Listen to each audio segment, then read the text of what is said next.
everybody, my name is Brooklyn, otherwise known as TheDramaticOtaku, and if you're wondering what the fuck is on my face, it's called mental illness. So, I I put this on my face, and put the eyelashes on to try out if this eyelash glue that I got was good, and I realized that I'm not that great at putting on eyelashes. So welcome to the January-February Weeb wrap-up of 2024, the first Weeb wrap-up of the year.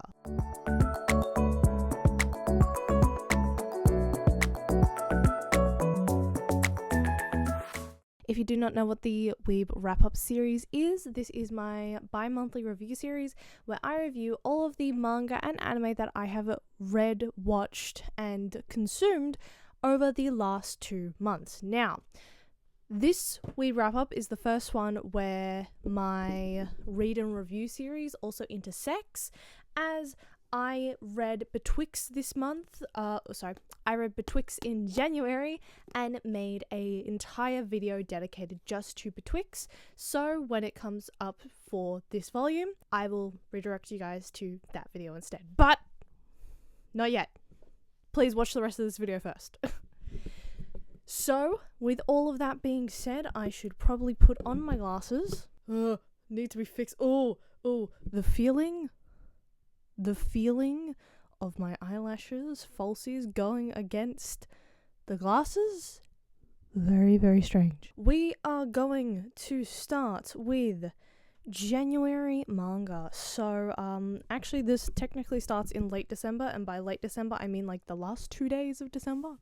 I got Christmas money, and I went to Dimmicks and ordered the final volume of The Drifting Classroom. Now, I, as you can tell, have the other 2 volumes, and I'm not going to hold this up the entire time. You can't really see them behind me when I sit in front of them, but this is the final volume, or final perfect volume, should I say, of The Drifting Classroom. And I was very excited for these because in my last Weeb wrap-up of the year last year, I loved Volume 2. Absolutely adored Volume 2. What the fuck was that ending? What do you mean they stay in the future? I had so much hope that they were going to go back home. What do you mean they stay in the future? The desolate fucking future. I'm not happy with the outcome of the story, having been so excited for it initially. I purchased this within the last couple days of December, having had Christmas money, and ended up having it being shipped in within 3 days, and was just immensely disappointed with the outcome. The piss volume was not fun. Anyway, overall, I think the second volume probably was the best story-wise because it flowed really, really well. I love the second volume so much because it's just from start to finish, all interconnected perfectly well. Volume 3 is definitely the most horrific, with an actual literal surgery performed on a child in this novel. There's a lot of existential dread and also extreme violence. However, it didn't flow anywhere near as nicely as Volume 2 did. And it felt like it was just punch after punch after punch, much like the first volume of the series. It was predominantly just violence, which got repetitive and boring fairly quickly. Like, it's been violence for almost the entire series, but the second volume actually had like some whimsy to it where it like felt really good. The second and the first and third volume feels like it's just hit after hit after hit. So to have something so good and then the third volume is just exactly the same as the first volume, really, really disappointing. Also, because this got boring very quickly, I kind of just wished for Otomo to die half the time, because he's one of those characters that like really pisses me off because if he wasn't there, a lot of the conflict wouldn't be happening. Also, Sekia's return, speaking of fuckers that need to die and their presence not being relevant to the story, Sekia's return was super weird and absolutely unneeded. I'm not too happy with the ending, as I felt like it fell flat on its face. At least out of all of the kids that went to the future, you went home. But this truly being the future brings into question the mysticism of the bug creatures existing, because they were one of the kids' like worst fears. How did that happen in the future when like the future is rooted in the reality of Earth and what happens on Earth, you know? It didn't make sense to me. The future humans are also real. They're not like the imaginations of kids. So my question is, how did the bugs and bug creatures not exist, but the future humans are real? I know they're different creatures, but it feels like those two entities should be connected somehow, and like how their relevance should be connected, and they're just not. Also, how did a child get dynamite? Literally, the way they get to the future is because a kid blows up the school. How did a child get hold of dynamite? There's just... And also, what is the point of all this hard working just for them to stay? I think I'm more mad at the fact that they didn't just die in the future and they were given supplies to live and thrive from the past. You got home safe, and his ending I'm happy about. The mother's story is absolutely tragic, but all the kids not going home and just living in the future softens the blow about tenfold on that factor for me. If they'd just died, it'd be more tragic and would have been effective. Or a great existential horror, especially for the likes of The Drifting Classroom, could be or would have been that only some of the kids coming home and questioning if that place was truly the future, knowing what's to come for their lives in the present, that at their time their world collapses at the end of the 20th century, making that future, the future that appears in The Drifting Classroom, to be the potential 21st century. The visual horror in this is great, fantastic even, actually made me recoil at sometimes, but I'm just too disappointed with the story and how it ended to enjoy it as much as I did with the second volume and with its pacing. As I said, I think I would have preferred any other ending, and like there's some scenarios where it just doesn't make sense for them to be there like that, because they just wander back to the school. I thought like the concepts of cannibalism in this was also really interesting, because I expected it at some point and then it finally happened. I was like, oh shit. Overall, I'm just disappointed by this series, because it had a lot of great potential, and then I feel like it just fell flat on its face. They were given a happy ending, and I don't think they should have been. Just with all the atrocities that happened, at least I feel like the happy ending should have been like something along the lines of them actually reaching home and not starting a new life in the future and reclaiming Earth, because I just don't feel like that is a good ending for this series.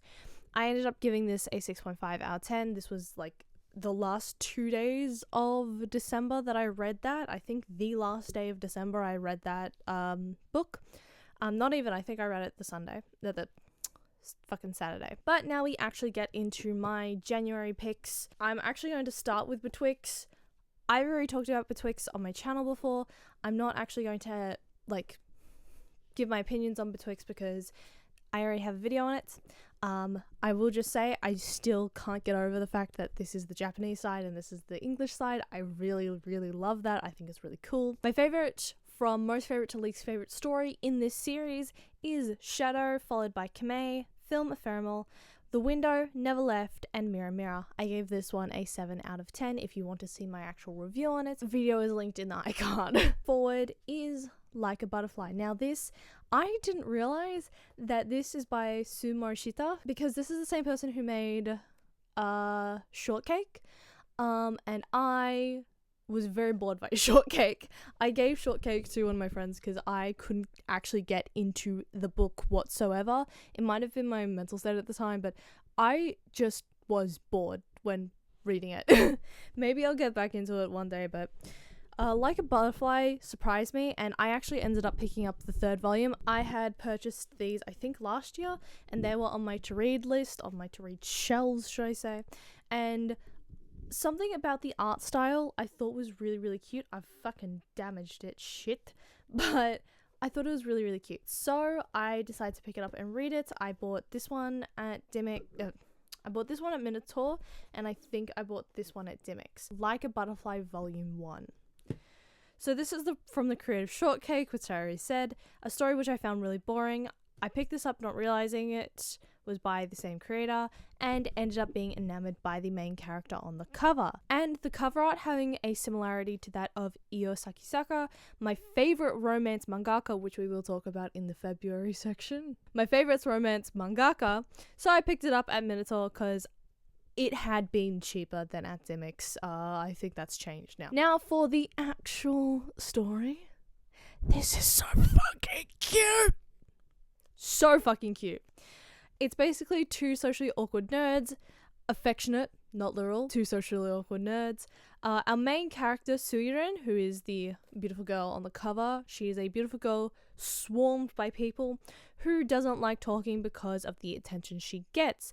Think of Komi from Komi Can't Communicate. It is very similar to that series, except this is a shoujo romance instead of a seinen romance, which I believe Komi Can't Communicate is seinen.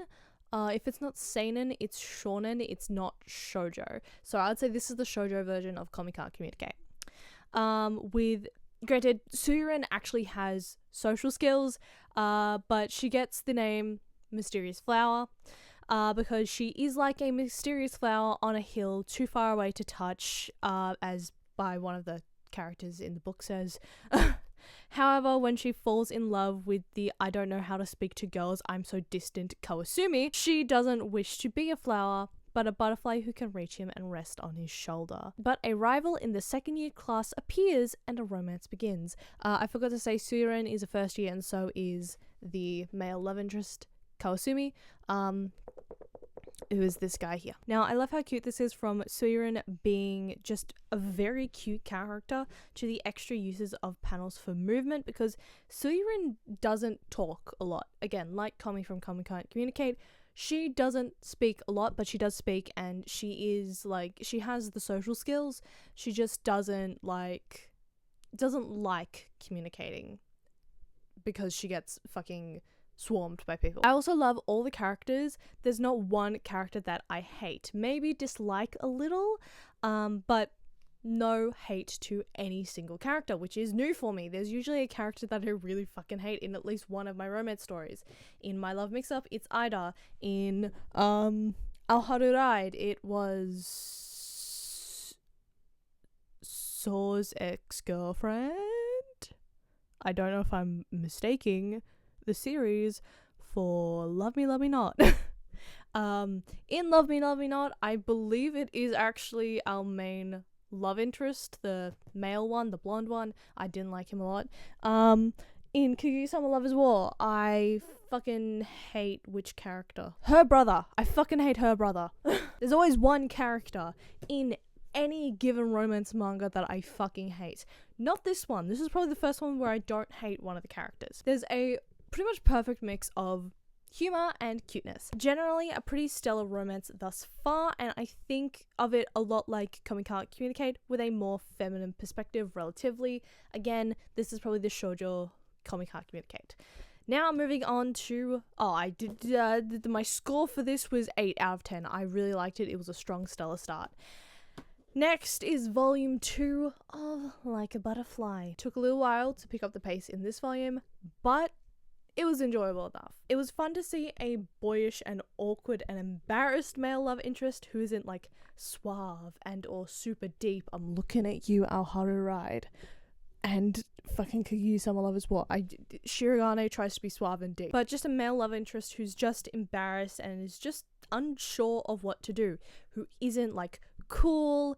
It's what I liked pretty much about Haruiro Astronaut, how the main male love interest for our protagonist was a dork. He was seen as being a rebel. I can't think of the word right now. I'm sure I will when I edit this. And while it is a very simple romance, and this volume has a lot less luster than the first volume, it has me kicking my feet and giggling because it's so cute. My only critique is that there is a lot of the first few chapters that are very samey, with Kawasumi joining Suiren on the roof with their friends and having the realization that they really like one another. And I also think that Suiren should probably at this point have a few more lines, but I get that that is her character trait, that she is a little more shy, especially around Kawasumi, and like that she likes being quiet. So yeah, this one in comparison to the first volume gets a 6.75 out of 10. I couldn't give it a 7, and it's definitely not as good as the very first volume, though this is a very cute series, and this is one of my new romance pickups. I finished one shoujo beat series and I move on to the fucking next. I'm just gonna have a wall of shoujo beats. Speaking of romance and shoujo beat, we have another shoujo beat series, this being Komomo Confisciary Volume 1. Now, this series, I believe, has 5 volumes, and I'm going to actually be picking this one up, because this one, whereas this was like a nice soft romance, has you like giggling and kicking your feet, this one's an entertaining romance, and by that I mean it's the type of romance where it's a little bit problematic, but it's really fucking funny, because the main character is a dumb bitch, and I love series where the main character is a dumb bitch. I thought originally when picking this up, because this was one of the books that I got from Booktopia when they were doing their Black Friday sales and everything was on sale, and I think this book was like between $3 to $9. I don't remember because I kept like putting stuff in my cart and then deleting it. This was one of the cheaper ones. Now I'm thinking of it, it might have been $2. Anyway, I thought this would be a flop a la Toradora, with the main character being a bratty tsundere, and safe to say, I was pleasantly surprised that that was not the case. Or should I say not exactly the case, because the main character is a fucking dumbass.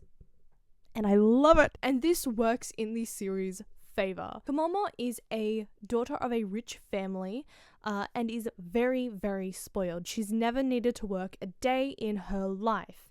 And in the beginning of the manga, we meet the 6-year-old Komomo torturing her favorite servant, and apparently personal chef, Natsu. However, one day, he goes to France with his father, and not 10 years later, they are reunited when Natsu begins to run his father's shop.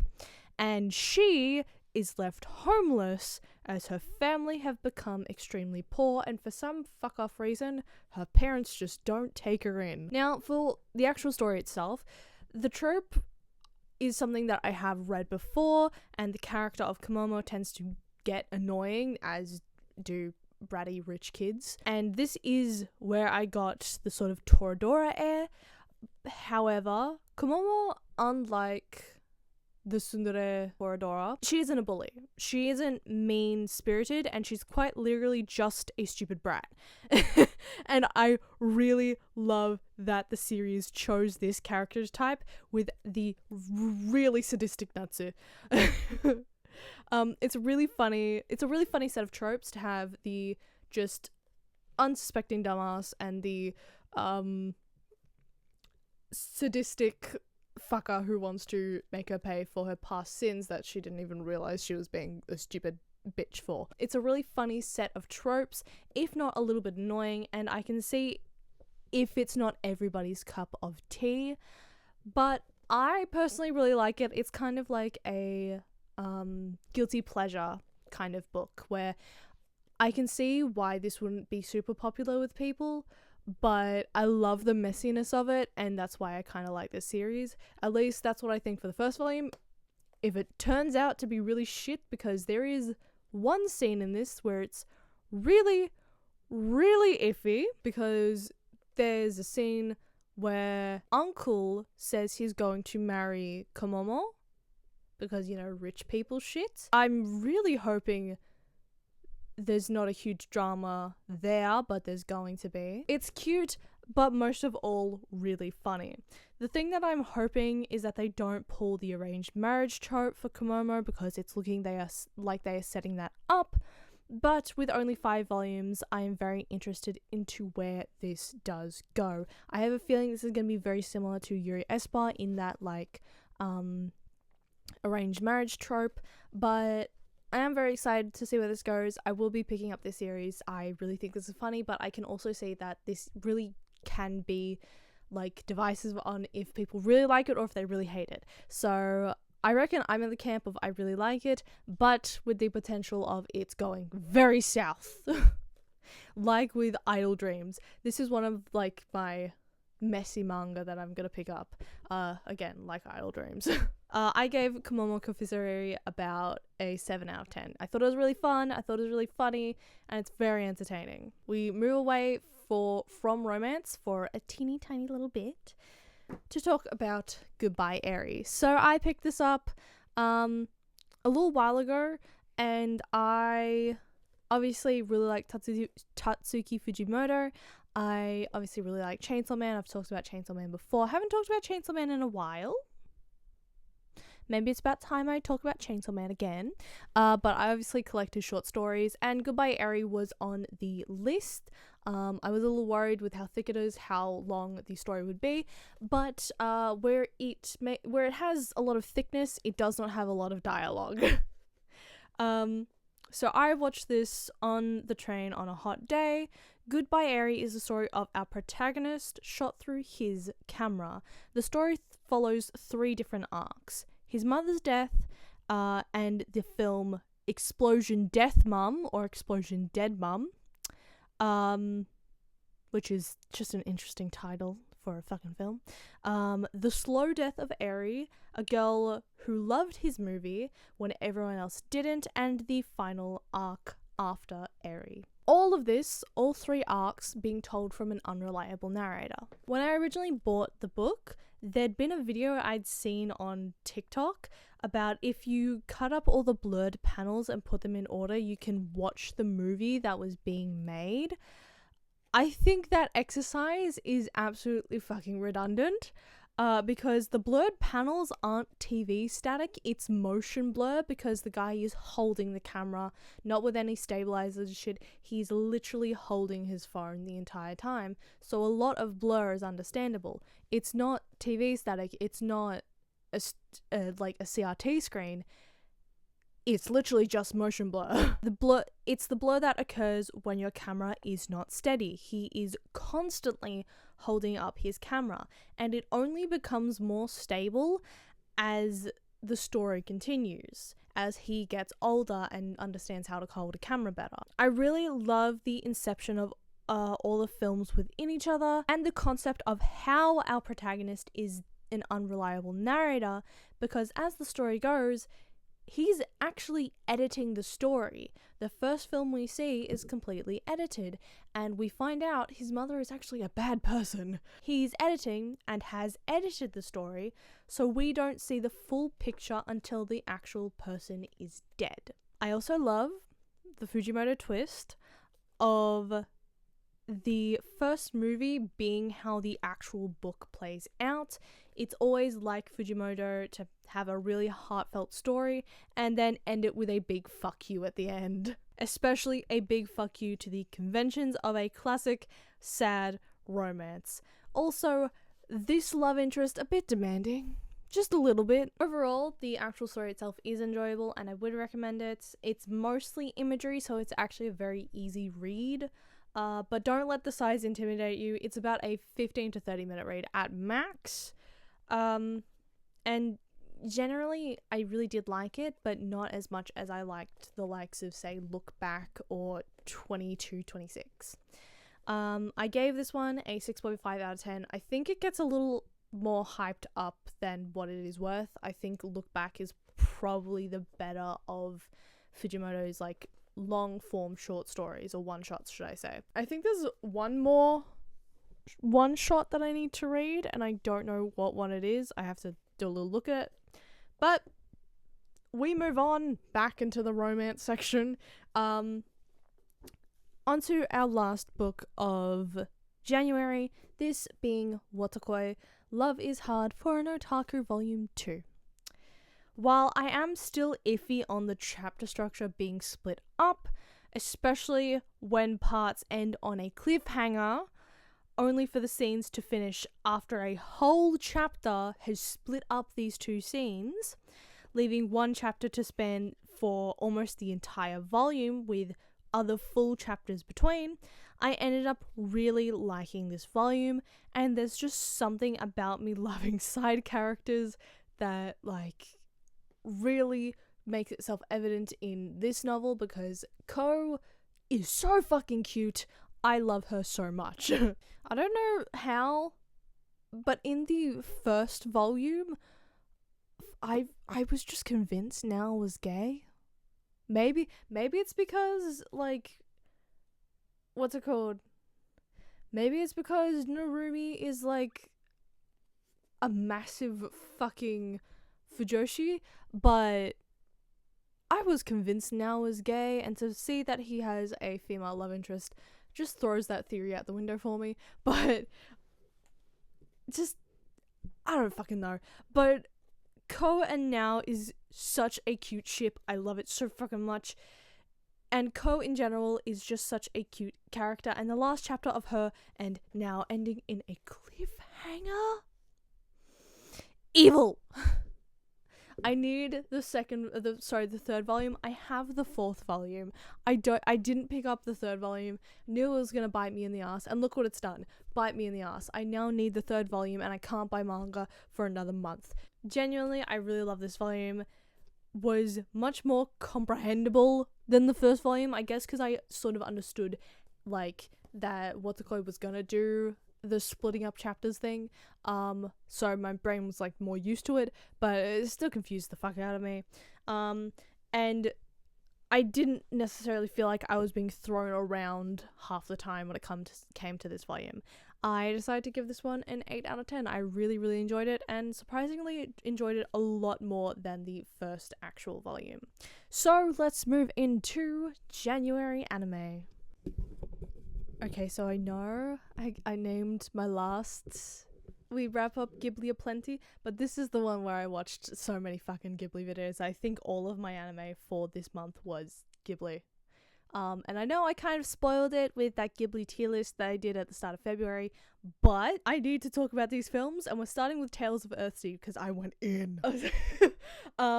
I was very bored during Tales of Earthsea, and my only enjoyment came out of taking the piss out of it, because there is no plot structure whatsoever. It's really, really frustrating how there's a lack of plot. This as a whole feels like a B-grade action animation, something the likes of DreamWorks would have attempted back when they were making 2D animated movies, but the difference?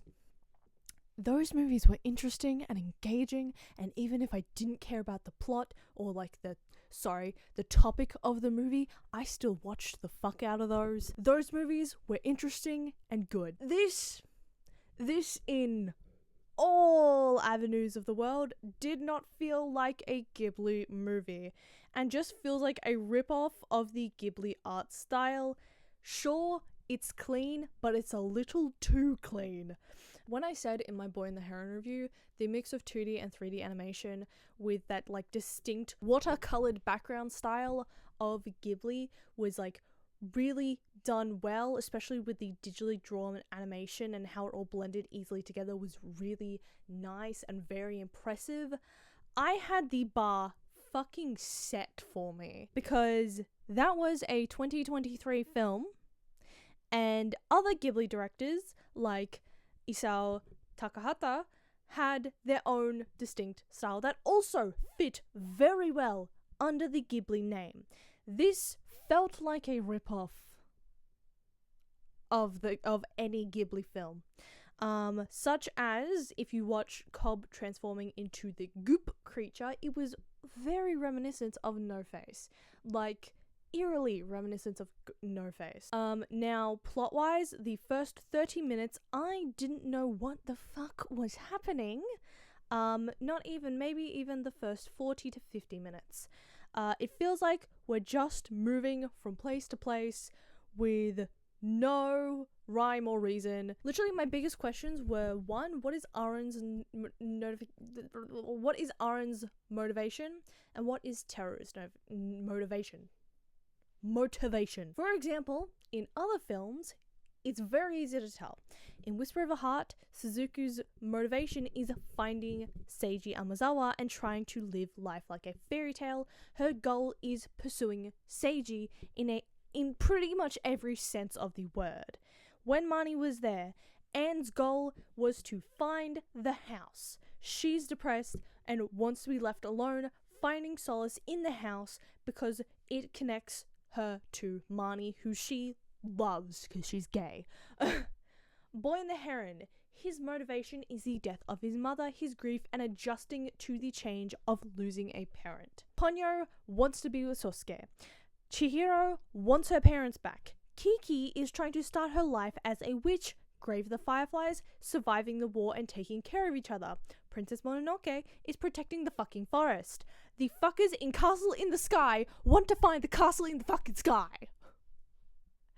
I have no clue what the characters in Tale of Earthsea want except for Lord Cobb, but even then, fucker is on thin ice on what that motherfucker wants. The plot feels like it drags you from place to place, as I said, without reason than to move forward with this near non-existent plot. The only story that really comes around and is interesting is around the 1 hour 30 mark, in which we need to defeat Lord Cobb. Why? Because he's trying to destroy the Arch Wizard because the Arch Wizard banished this bastard. Character motivation? Finally! Why was it only provided more than halfway through the fucking film? Throughout the film, I had so many notes that dug into this film, and full disclaimer, I just started calling the characters by different names because it was the only entertainment that I had. And it ended up being validated because of the plot point of apparently all the characters having true names, which is not explained whatsoever. These characters, their names aren't even their actual fucking names. So, to start, as a character, why the fuck is Thurman over there so fucking aggressive? If she is this magical being and can tell Aaron is a threat, then why come around to him so fucking quickly? And so we learn, okay, so Todoroki over here is a fucking orphan. Armin's bad dream. What in the Witch of the Waste? What? If he feels guilty for killing his dad, then why the fuck did he do it? Why? The reason we are given is so dog shit. Tomodachi's life reaction to Erin's confession is so fucking real. Also, I don't know what came over me. I don't know why. That's what I've been fucking asking. What do you mean you don't know why you killed your dad? Did this man just explain the murder of his father as gamer rage? Because that was the explanation. Which the explanation is genuinely he was so scared of dying that he killed his father. What? Moving forward, why is Timu so head over heels suddenly for Rod Laver Arena over here? Why does she now care that Eren confessed for his sins? Who is this doppelganger Armin? It's not Lord Corn of the Cob over here, is it? What does Maleficent fucking want with Egregious over here? Why does he care? There was one singular character that I liked in this movie, and she is Mother. Why did you get mother involved? Her name's Tenna, but she is mother. She's the only character I like. Are you telling me that Arrested Development's doppelganger is not in fact Goth Gandalf, but just another fucking thing? And that thing ended up just being him splitting in two. What seriously and actually is Teru's purpose?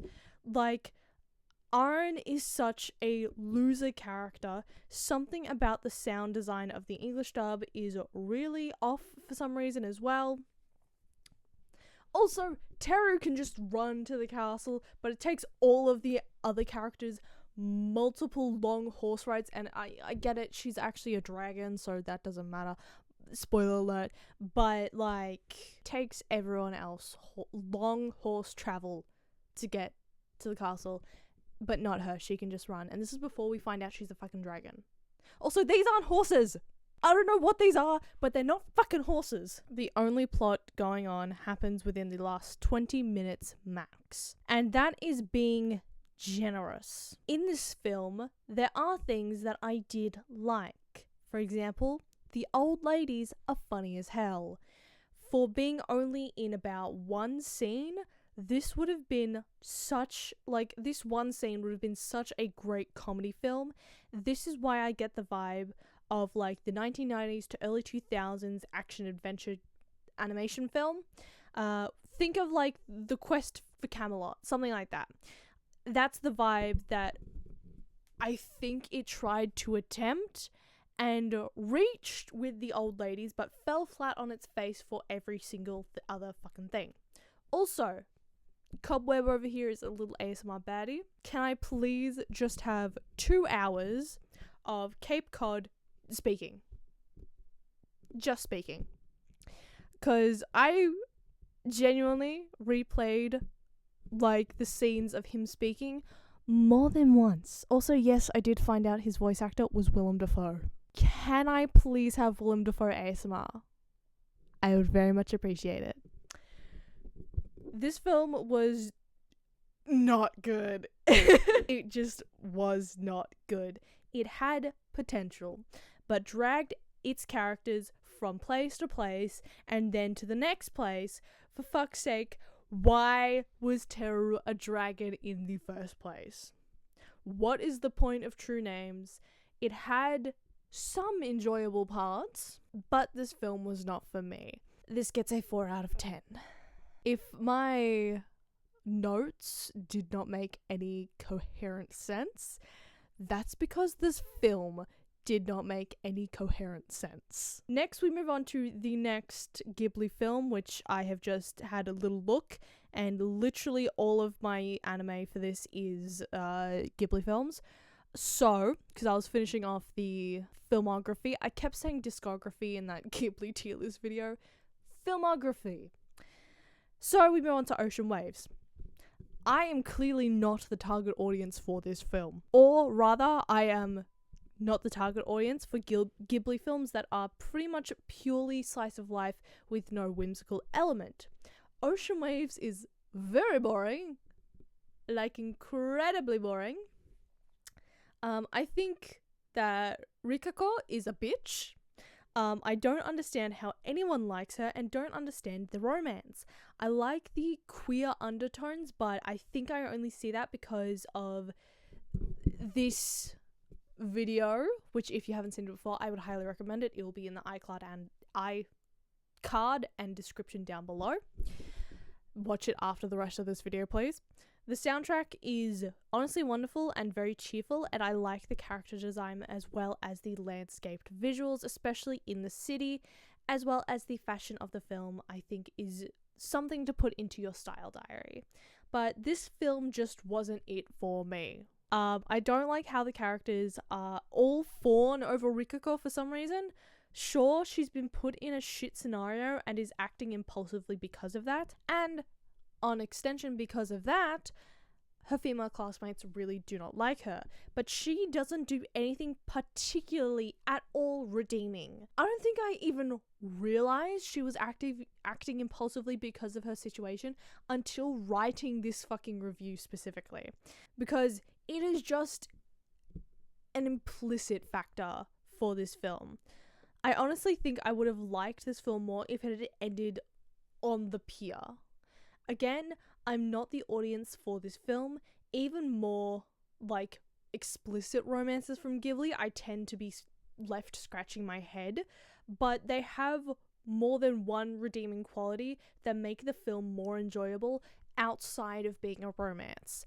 Personally, I recommend watching the queer analysis of Ocean Waves and then watching the film, because it adds another layer to watching this film specifically.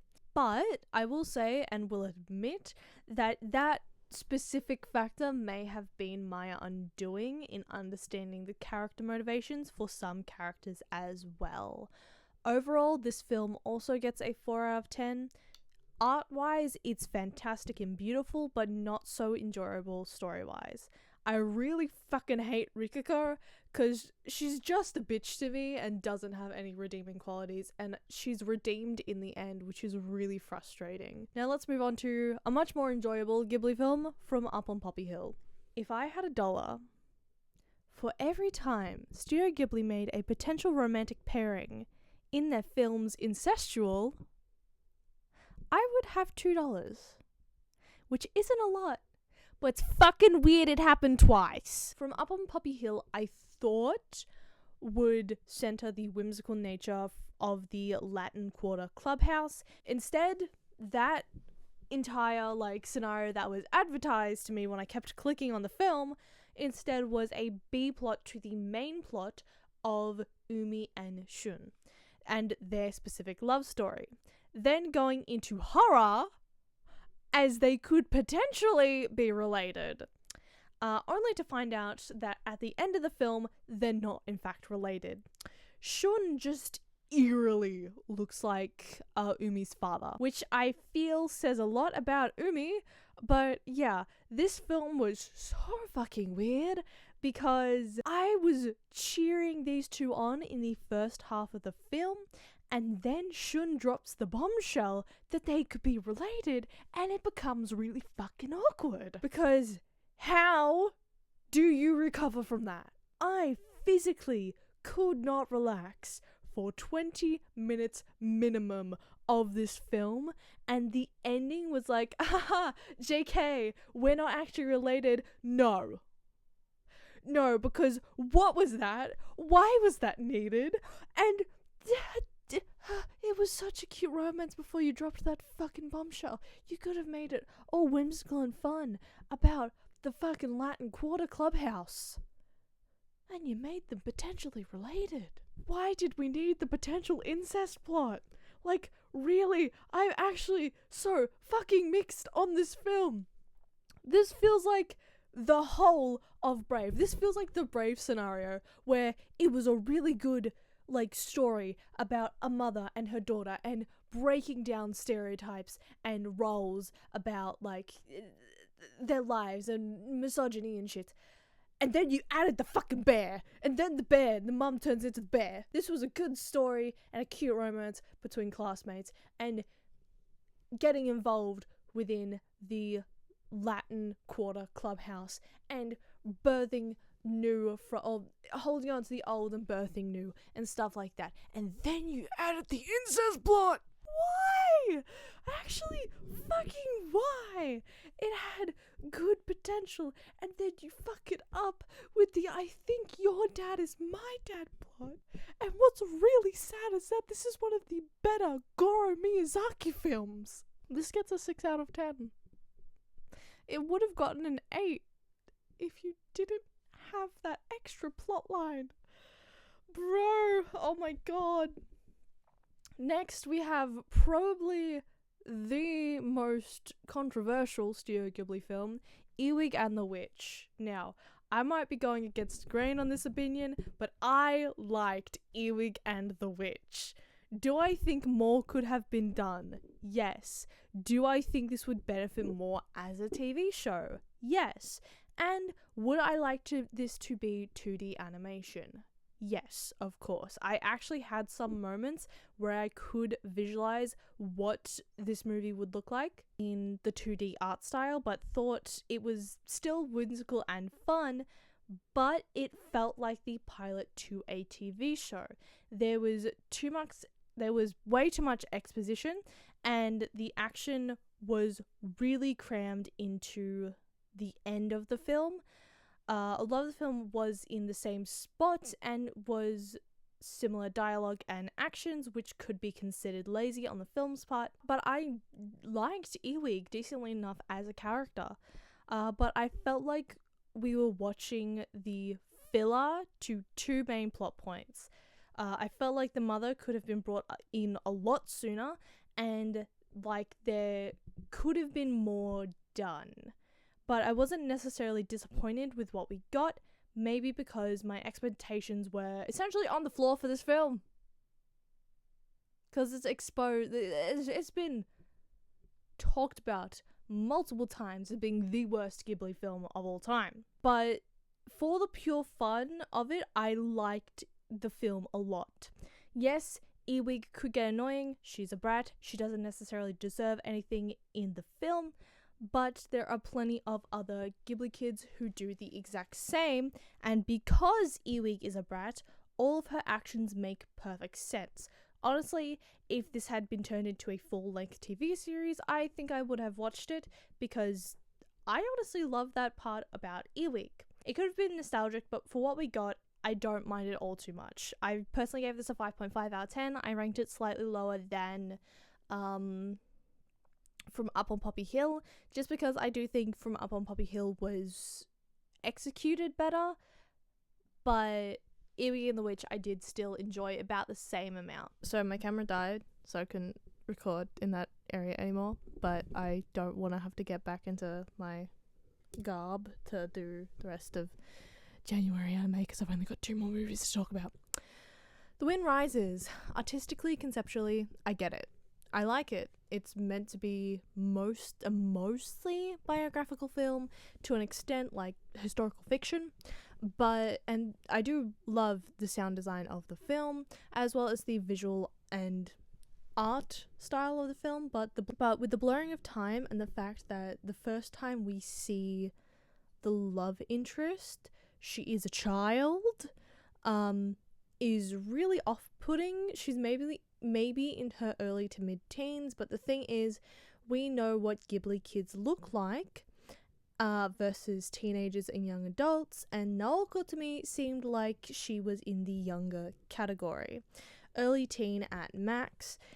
This definitely teen to young adult. Jiro meets child to preteen, and then blur of time seems to really be confusing when the entire time Jiro looks almost exactly the same, and the only time indication we really see is in the other characters, particularly the female characters getting older.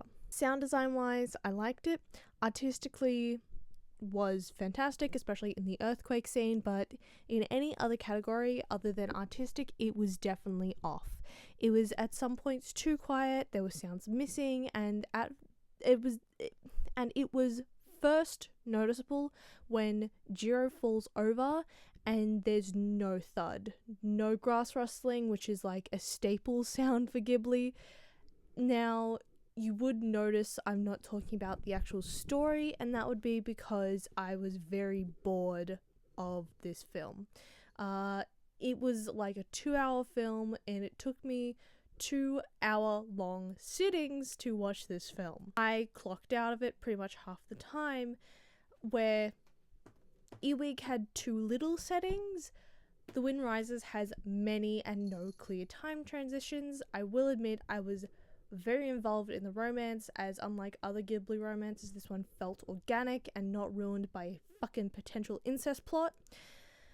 No, instead it was an age gap romance, which off-put me less, but still off-put me, especially when I thought at first the romance would be with the maid.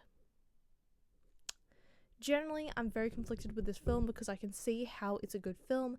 I can see Miyazaki's artisanship in this film. I just did not enjoy it, and I'm very happy The Boy and the Heron has thus far ended up being his final film, because it has truly, if The Wind Rises had truly been his final film, I would be more disappointed than anything else. I appreciate the art, but I did not enjoy it. Also, the first 5 minutes, I could not get over the fact that the voice actor for Child Jiro was Steven Universe. I'm giving this a 6 out of 10. Next, we move forward to My Neighbor the Yamadas. It's cute, lighthearted, funny, was not invested whatsoever. However, because it is very episodic in nature, it's very cute, it's just not my style. I gave it a 5 out of 10. Finally, we have The Red Turtle. Technically, this is a co-production of Ghibli and other studios, but I am still counting it. This film was very artsy, and was is probably the most unique out of all of the Ghibli films, as there wasn't actually any dialogue, and other than like the occasional hey. That was pretty much it. It was very like atmospheric. I liked the atmosphere of it. It just felt like I'd seen the film before in different formats, executed like better. Like the actual like story behind the film is very common. Just no one's done it with a red turtle before, you know? It felt like a mythological story that's just been retold multiple times. I liked the atmospheric nature of the film. I'm also gonna have to give it a 5 out of 10 because, like, it was okay. That's about it. So yeah, that was all of my January anime. Now moving on to February. Okay. And so we move into February anime, and with the combination of me rereading My Love Mix-Up to me starting a new medication and just trying to adapt to it, as well as a new dog coming into the house and just me trying to make videos and all that sort of stuff, as well as working, I didn't watch anything anime related in February. So we move right along to February manga. Now, again, majority of the start of February, My Love Mix-Up. You may notice 2 volumes are missing. I did a manga swap with Mia, and so I didn't read it in February, but I will be reading The Rose of Versailles in March. So, moving into February manga, I kept a lot of these brief solely because I actually read a lot of these on public transport and didn't like mentally have the strength to write about them because I was writing so much about My Love Mix-Up, which still hasn't come out yet. So we're going to start with Sakura Saku Volume 1, a new series from Io Sakisaka that is a lot of sa and k in that one sentence. This is really cute, a really cute new romance about a girl who felt like she faded into the background until one day she was seen. Someone came and saved her, Ryosuke Sakura. She makes it her mission to be as kind as the man who saved her. Then she gets to high school and meets Sakura, the brother of Ryosuke Sakura. And so her mission to get his attention begins. This was a really easy and cute read, especially since it is Io Sakisaka. She is such a good, like, easy romance read, and it's like smooth like butter. That's what it's like reading her books. It's just so easy to get into and smash out within like 15-30 minutes, you know? I'm definitely excited to read this new series. I don't know how else really to describe it. It's very on par with Sakisaka's other work. Very cute, but I will say the story really runs home the value of kindness in a person, which tends to happen a lot in a lot of romances. Apparently, it's so important to be brought so often, brought so much into the story in like actual dialogue that it's honestly comical. Because like other stories do it. Other stories do it. Themes like that are often pushed home in romance manga just for some fuck off reason. Sakura Saku really hits home that kindness is really important as a character trait, and it's this kind of story that makes me realize, oh, yeah, shoujo for younger girls. So this really feels like it is like a preteen novel instead of like, what's it called? Instead of someone my age reading it. Like, at least with some of the other stories that I read, it has a slightly more, like, obviously my Kyuusama Lovers' War is actually in a more adult, like, teen audience, but stuff like My Love Mix-Up has the potential to be, like, more mature than it is. Same with Al Harurai, Orange, not Idle Dreams, fuck that, Mermaid Saga, all that sort of stuff. All have even Sailor Moon has potential to be loved by an older audience. This very much feels like it's definitely for a younger audience, like for younger girls, preteens, stuff like that. That being said, I did read Al Harurai when I was a teenager, so I might need to reread that. But other than that, I don't particularly have an opinion other than it's really easy to get into, and I cannot wait for the next volume. Also, my volume came squiggly. I didn't do that, it came like this, which is interesting. I think it got more squiggly because we've had a couple of humid days, but it came squiggly. So that was volume 1 of Sakura Saku. Next we're moving on to one of the volumes of manga that I got from my mega manga haul, this being Invitation from a Crab. This was one of the ones I was really excited for because I thought it would be like a philosophical piece like The Cat Returns. It's not. It's more of like an absurdist piece that looks into the things that people don't tend to think about in everyday life. Like, it's really, really like small things, but made into short stories. Similar to like where do pineapples come from? What do pineapples look like? Can you make energy out of coconut juice? Stuff like that. It's really weird, kind of absurd stuff, but stuff that you don't think about and is very like slice of lifey in a more absurdist fashion, and I really like it for that. I was reading it during a time where I was finding it very difficult to do anything. This was before I got onto some proper medication, and so like it was really hard to read, especially since it was actually a kind of anthology. It's technically just one collection of short stories, but it is like an anthology, but it's got chapters. So I didn't make a read and review for it because I didn't know that beforehand. I thought it was like an actual cohesive story. Plus there was too many mini chapters for me to actually like do a read and review on. When I say like anthologies, I feel more like 1721, any of Junji Ito's works that aren't like a cohesive volume like Uzumaki or Tomie, stuff like that. And this one technically is a short story anthology, but not really. It's a very weird case. This is a short story series, mostly of one-shots of this teenager living life, but taking notice of the things you wouldn't usually notice, landing in a wacky and absurd mindsets and situations that all end well. This is really just an absurdist supernatural slice of life where the only real human character is our protagonist, who doesn't particularly have a name nor gender. This story is very much looking at the mundane and making it absurd, and I really like that in stories, especially in like stories that you've never heard of before. It's sometimes the best books are the ones you've never heard of that are really absurd.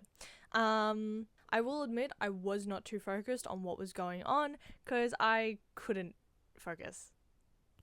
I have found out that I have thyroid issues, so that probably added to it, but I enjoyed it enough, and I really enjoyed particularly the hyper-realistic scenes with very cartoony base characters. The artist does a fantastic job of doing this really sketchy, hyper-realistic style with having very like cartoony characters. Like on the cover here, the background's very realistic, very stylized, and the character at the front looks like she's been checked? The character on the front looks like she's been sketched out on a napkin. And I'm saying she just because of the bob cut, but it's not really ever specified the age of this character nor the gender. I'm assuming it's a young girl, but I'm not 100% sure. It's super cute, and the mix of slightly different art forms and art styles going on in it is very fun. I definitely recommend for a slice of life short story book. I didn't make a reading review because I didn't know it was a short story collection, but even then, it's more of a cohesive story collection than an anthology. Personally, I gave this a 7 out of 10. Again, I couldn't get into it because I was having issues. I give it a 7 out of 10. I really wasn't paying attention, but I did think it was fun, and it was cute, and a little bit absurd. It's very nice. That's the best way I can describe it. So, this is going to go on to my manga shelves because there's only one volume, thank fucking Christ. And that was the volume that did get me invested into buying that whole bundle, and I'm actually very glad I did. Speaking of the exact same bundle, we have a different volume from that bundle, that being The Witch and the Beast Volume 1. So, this is not what I expected it to be at all. I expected it to be a weird romance. It's not. It's really not. This is both not what I was expecting and exactly what I was expecting. To be 100% honest, I expected an unconventional romance. I thought the girl was the witch and the guy was the beast. Obviously, I was wrong. Girl is the beast. She's actually cursed to be living in the body that she is, and is actually looks a lot more like a barbarian instead of female fucking Bakugo. I genuinely can't tell what she is in her regular body though. Also, her name is Guido. Her name is Guido, and she travels with a Shaf. I hope I'm pronouncing that name correctly.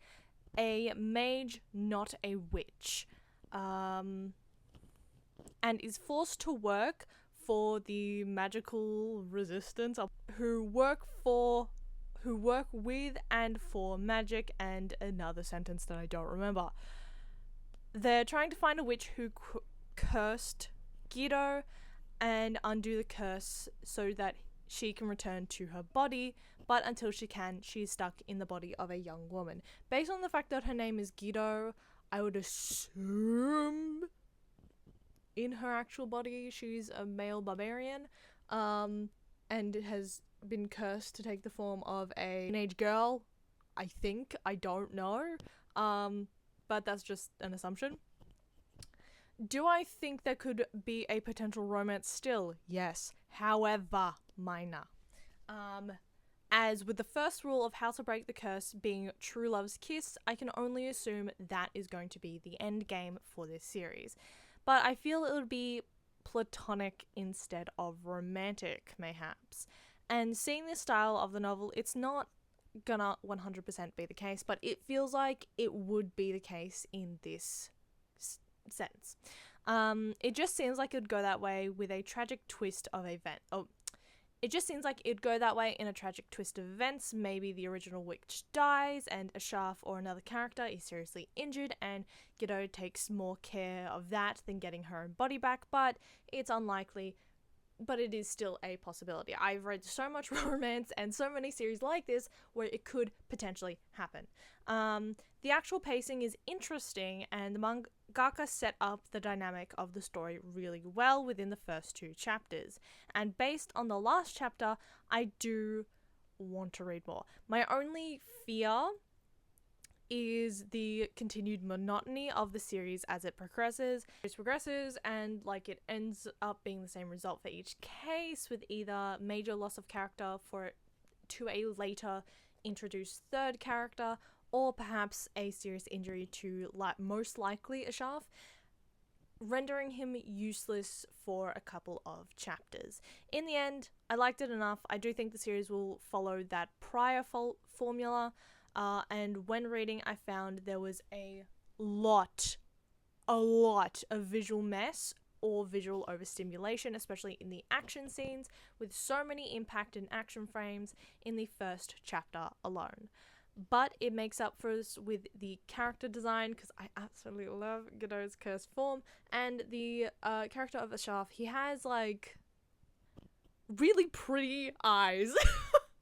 which is weird for his character, but I really like it. It's very gothic and very influenced on gothic architecture and gothic art in general. Overall, 7 out of 10. It's not bad. I will continue the series, but I wasn't immediately blown away with the story. But I like it, despite my monotonous tone towards the series. I'm very tired when I wrote this, and I just sort of want to smash out this review because there wasn't a whole lot, and I really actually got my thoughts for Witch and the Beast down very coherently. So I will see if I can pick up volume 2 of Witch and the Beast, but it's not on the top of my not on the top of my list. On the back it says for fans of XXX Holic and Noragami, definitely Noragami. If you like Noragami, you probably will also like this. It's got very similar tones, but because of that is why I think there's going to be romance, because it seems so similar to Noragami, and Noragami has romantic tones. So, finally, we have a continuation from one of my favorite series. We are reading Volume 6 of My Love Mix-Up. Music drama meets relationship drama in this volume.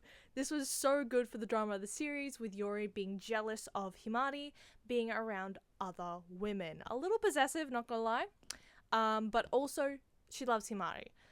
I do also love the interactions of Himari and Lorelai, and this volume all takes place within the span of summer break, which I believe is supposed to be like 2 weeks. With Himari now being Lorelai's manager, while also going on dates with Yori, and Yori says that, like, she's fine with it. She says she's fine with it. She is not fine with it.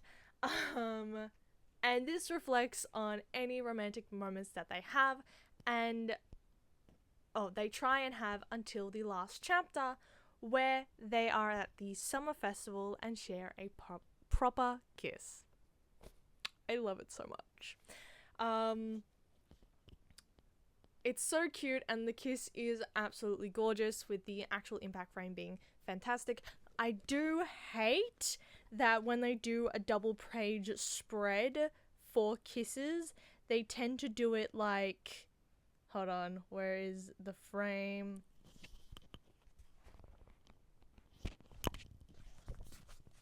They like partially get cut in half, and it's really frustrating unless you like flatten out the book. At least their face is on like one half of the frame. That's why I liked Kuyu Summer Lovers Wars so much, because their actual kiss was on one side of the page, and the rest of it was sort of just background. They didn't really do that with this, and it's a little more frustrating. But it's still gorgeous, and it gave me butterflies because women. I can't wait to see the showdown, and I really want to see Shiho's romance with the blonde chick. I can't remember her name for the fucking life of me, and from memory, it's like much longer than all the other characters. Personally, I give this an 8 out of 10. The series as a whole is definitely getting better.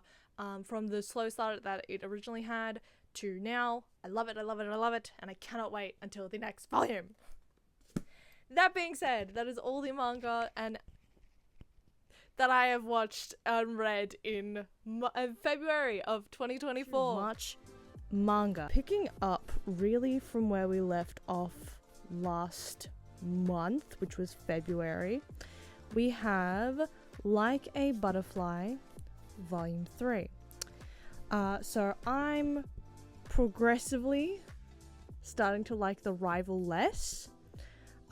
She's just sad and frustrating as a character now, instead of being the funny comedic character rival that she was before. Too much of her character is going into her being in love with Kawasumi and not really explaining why, and not really developing much of her character other than her purposefully getting in the way of Suirin, which I love Suirin. She is my girl. It is what rivals do, and I actually think the purposeful cover of Suirin's mouth as she tries to speak was a pretty good like move in terms of her like actual character. Did I hate it? Yes, because obviously Kawasumi and Suirin forever. But it made sense, which I appreciate in this character. Bad villain characters, rival characters should do rival things and should do villain things. She does a rival thing and I really love it. But other than that, she's really whiny and just sad right now, and it's annoying more than anything else. Development wise, the embarrassment that our love interests, Kawasumi and Surin, have is so annoying because they avoid each other practically the entire volume, which in a romance, I want to see them together. I want to see their love bloom. So them avoiding each other for an entire volume is antithetical to what I want to see as a consumer. It's, in general, an okay volume. I just feel like it was hit after hit of just annoying and unlikable traits and plot points in this volume, specifically that led to a downturn of the series off of a really good summer festival arc and scene, really. So this one was kind of a disappointment. I gave it a 6 out of 10 just because, yeah. Next, so in, I believe it was February, Mashal, which I called Mashley when I did my mega manga haul. Mashal got very popular and I wasn't initially going to get into the series because it just sort of looked like another comedy anime. And then I got it in the $300 bundle and here it is. First volume, it's another comedy anime. But personally, this was fucking hilarious. I totally want to read more of Mashal. Simply put, the actual story of Mashal is that Mash is a man without magic in a realm of magic users. The hierarchy of this world is the more power you have, the better you will fare in society. Mash, born without any powers, people want to kill him off. He, from a young age, is trained in physical skills for self-defense reasons. As non-magic users, as found by a lack of magic mark on one's face, are taken away and potentially killed, jailed. So the mark that Mash has on here is a fake one, and you find that out in the first volume. Mash and his father live in the woods, with Mash having strict instructions not to go into the city. So he goes into the city to buy cream puffs, obviously. When he's found out as a non-magic user, he is chased by the police, only to prove that all those years of training had left him with some wild, insane amounts of physical power. Like, I am talking he defies gravity kind of physical power. Threatened, the corrupt officer, I think it's fucking Brian or something like that. Brian says, if you can win this prestigious title at this prestigious wizard school, I will leave you and your father alone, but I want the fame and money. And Mash agrees. Somehow, he gets in with his strength alone, and chaos ensues as the highest of society want to bring him down for being at a wizard school and seemingly not using magic. Mashal is a hilarious comedy series that I really enjoy, and there's clear influences from the likes of One Punch Man or Gintama, as well as, unfortunately, Harry Potter. I love this, honestly, a lot. The deadpan style of comedy that is Mashal is in other series that I like, such as I said before, One Punch Man, but also like the likes of Psyche K. I also love the bizarrely common names, as well as the cast of characters we are slowly accruing. I also love the slapstick panels and the baby girlifications of some of the buffer characters. I'm talking about Brian. Mashal is definitely up my alley in terms of comedy, and I'll definitely be picking up the anime series as well, but I'm going to get my hands on more of the volumes of the manga first. Let's put a pin in that. Personally, I gave this a 9 out of 10, but I gave it like a low 9. I think it's a really good for a laugh, but I'm kind of just like, the story is pretty basic. So yeah, it's a 9 for humor, but like a low 9, closer to an 8 really. Moving on, we have the start of a new series for me, one that I have reviewed, the live action 70s adaptation, the French movie that's in English based off of a Japanese series, The Rose of Versailles. So starting with volume 1, The Rose of Versailles is really, really difficult to summarize, as it is a massive volume. There are 5 volumes of The Rose of Versailles in the current day, and I think the original series had like 11 volumes, but these volumes are fucking massive. Spoiler for later, this is volume 2.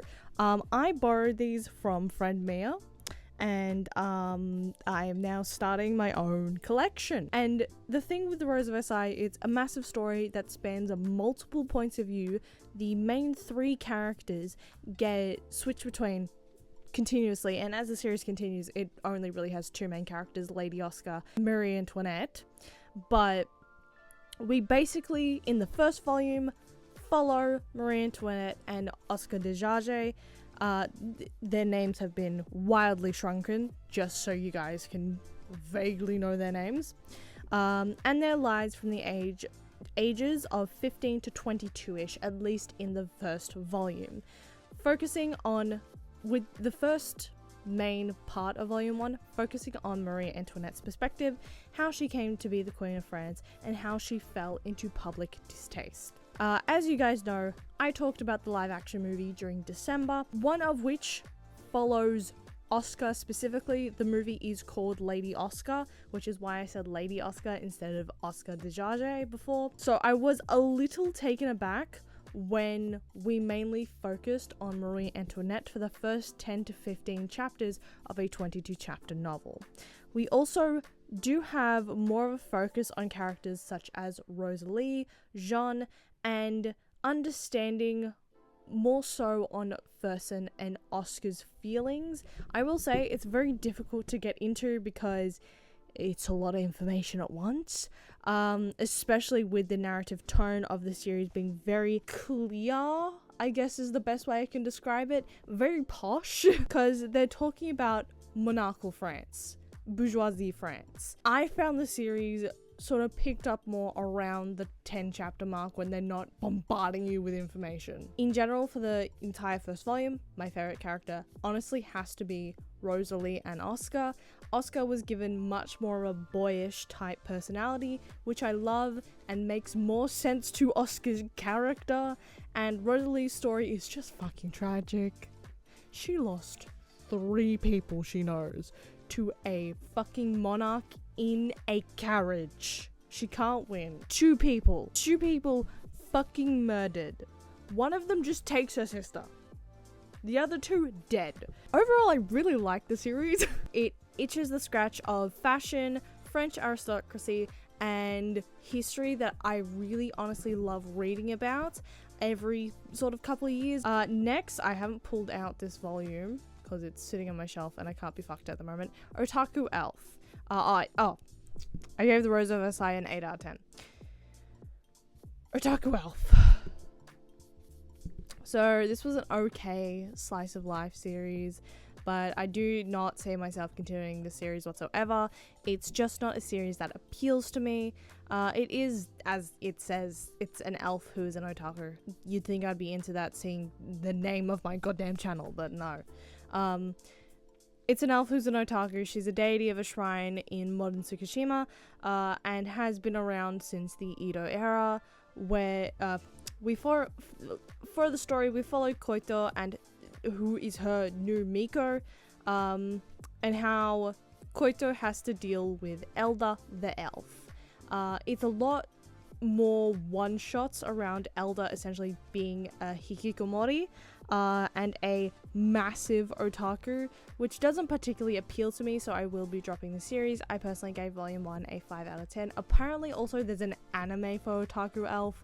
I'm not watching it. This really, honestly, this kind of bored me. I feel like I should give it less, but it's also not as abhorrent as anything else that I've given less than a 5 out of 10 for. So, in February and January, I talked about Watakoi.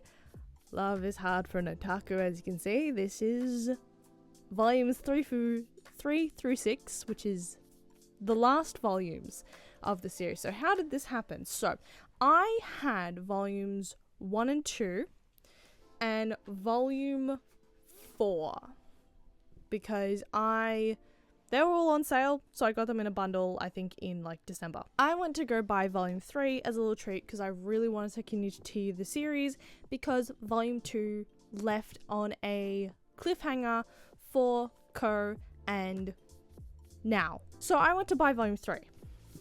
And I buy volume 5 by accident. When I received volume 5, I sit there and go, I need volume 3. And for the rest of the series, there's only 2 more volumes that I need to collect. Volume 3 and volume 6. I'm just gonna buy the rest of the series. So that is what I did. So I also binged the rest of the series because I'm like, if I'm getting it, I'm just gonna binge it. So, starting off with the catalyst for this entire collection, volume 3. This is so fucking cute. I'm so happy to have a good conclusion to the cliffhanger that we left off on with Ko. Ko is like such a cute character, even if she's the slightly more sociable version of Hirotaka. Speaking of Hirotaka, his feelings towards Narumi scream loud and clear in this volume. And there's so many perfect and cute moments throughout this volume in particular that I just love. Like, the ongoing chapter in this volume is episode 39, of which ended the volume, and we saw an awesomely cute scene of Hirotaka and Narumi hanging out after a company trip in which Narumi mostly spent alone. Narumi approaches Hirotaka, and when he's alone, and there's just this moment of quiet when they're in each other's presence, and you can just tell how much Hirotaka is in love with Narumi, and just how much Narumi does in fact care for Hirotaka too. I absolutely adore the butterflies this one gave me. Volume 3, 9 out of 10. Then we move on to Volume 4. This is where it went into brain rot, ships being fucking cute, progress and romance. This volume, Kabakura and Hanako, which is the 2 characters on the front, get fucking engaged.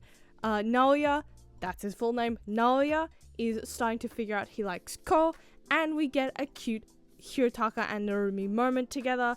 Of course, I fucking love it. Also, headcanon, Hanako is fucking bi. I don't know if she's actually mentioned it or not, but I think Hanako is bi. Anyway, I love her so much. Good volume, much cute. My heart is pleased. I love this series. 10 out of 10 volume.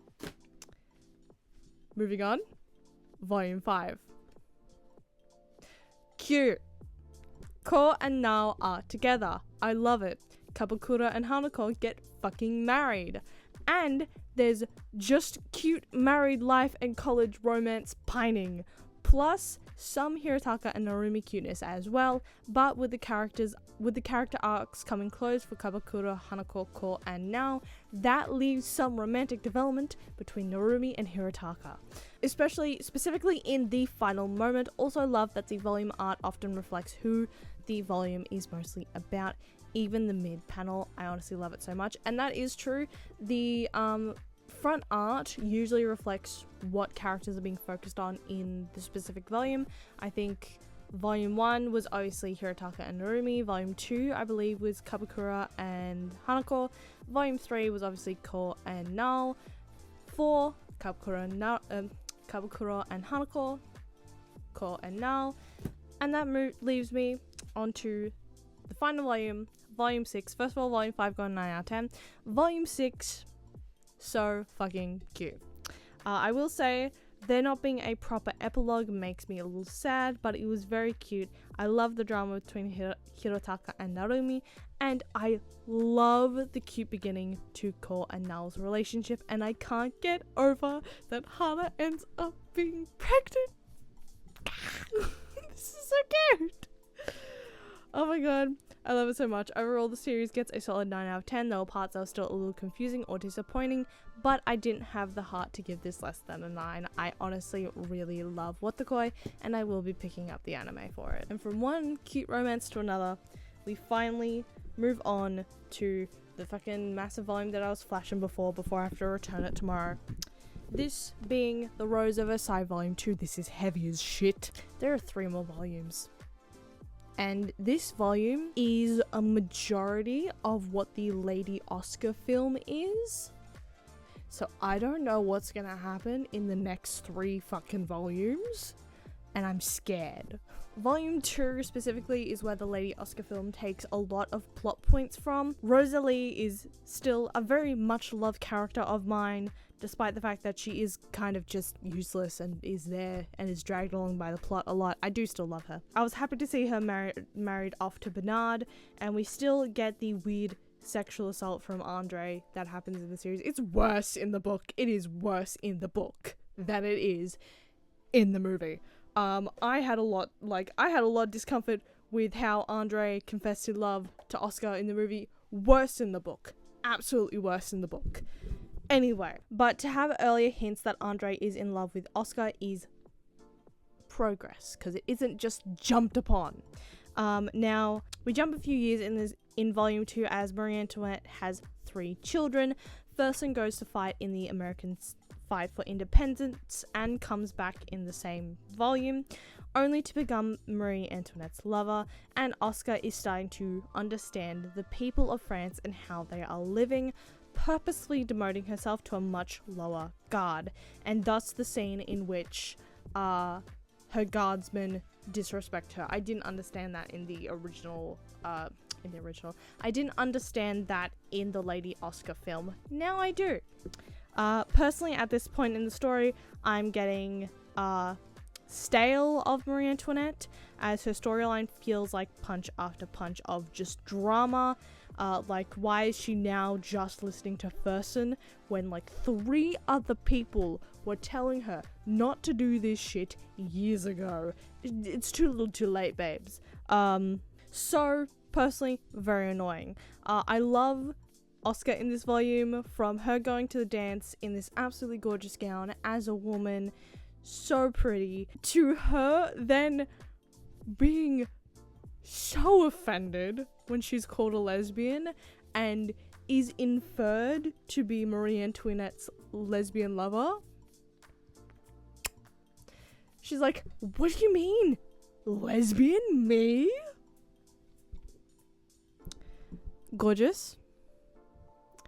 You gave Rosalie a picture of yourself when she went to go live in the house of Polniak. And on top of that, multiple times throughout 2 of 5 volumes, said, if I was a man, I would marry Rosalie. Sure, in a sentiment to help her. Sure, but you were very intent on marrying Rosalie, and Rosalie definitely very much loved you in a romantic way, and you thought she was light and refreshing, and you're offended that you get called a lesbian? Are you? You are one. Anyway, I love the series. I gave this a 8.5 out of 10, the absolute drama, and I read this in like 2 days. But that being said, that is all of the March manga for this month, so let's move into March anime, which I'm going to switch into comfy clothes for. So we move into the anime portion of March, which isn't a lot, but I talk a lot, so strap in. First, as I said, let's pull the pin out of Mashal Season 1. First of all, I love this quote, "God is dead, ma'am." Love it. This is totally a parody of Harry Potter. Like 100% a parody of Harry Potter. So obviously Harry Potter. Like, based on me reading the manga, I was hoping there'd be like some form of variation, but this is 100% influenced by Harry Potter. And I don't know how to feel about it, to be quite honest. In the equivalent episodes to manga volumes, episodes 1 through 4 is volume 1. And personally, the actual anime itself isn't as funny as the manga. It's still funny. I still find it funny. It's just not as, like, I wasn't outwardly laughing as much to the series as compared to when I was reading it in manga form. Picking up from where we left off in the manga, why is the cool villain at the end of volume 1 a fucking sister complex? Also, MASH picks up villains as friends so much in this anime. Personally, this is very on par with most comedy anime in the same style, like One Punch Man and Psyche K, but I will admit it is the lesser of these anime. Again, not awful. I prefer the execution in the manga than the anime, and I still very much enjoy it, but it's not the best of comedy anime that I have seen, and is practically One Punch Man meets Harry Potter. I gave this a 8 out of 10, but now that I think about it, I think I should give it a 7 out of 10 instead. Also, Gant voice... fucking Gigic. Gant voices in Mashal too. So next, I finally got to watch the free films. This being Free Take Your Marks Part 1 and Take Your Marks Part 2. Starting with Take Your Marks Part 1, you really just had to undo 3 seasons of growth between Rin and Haru in the last 10 minutes of the fucking film. I pretty much fully blacked out during the end of season 3 because I was very lost at the start of this film.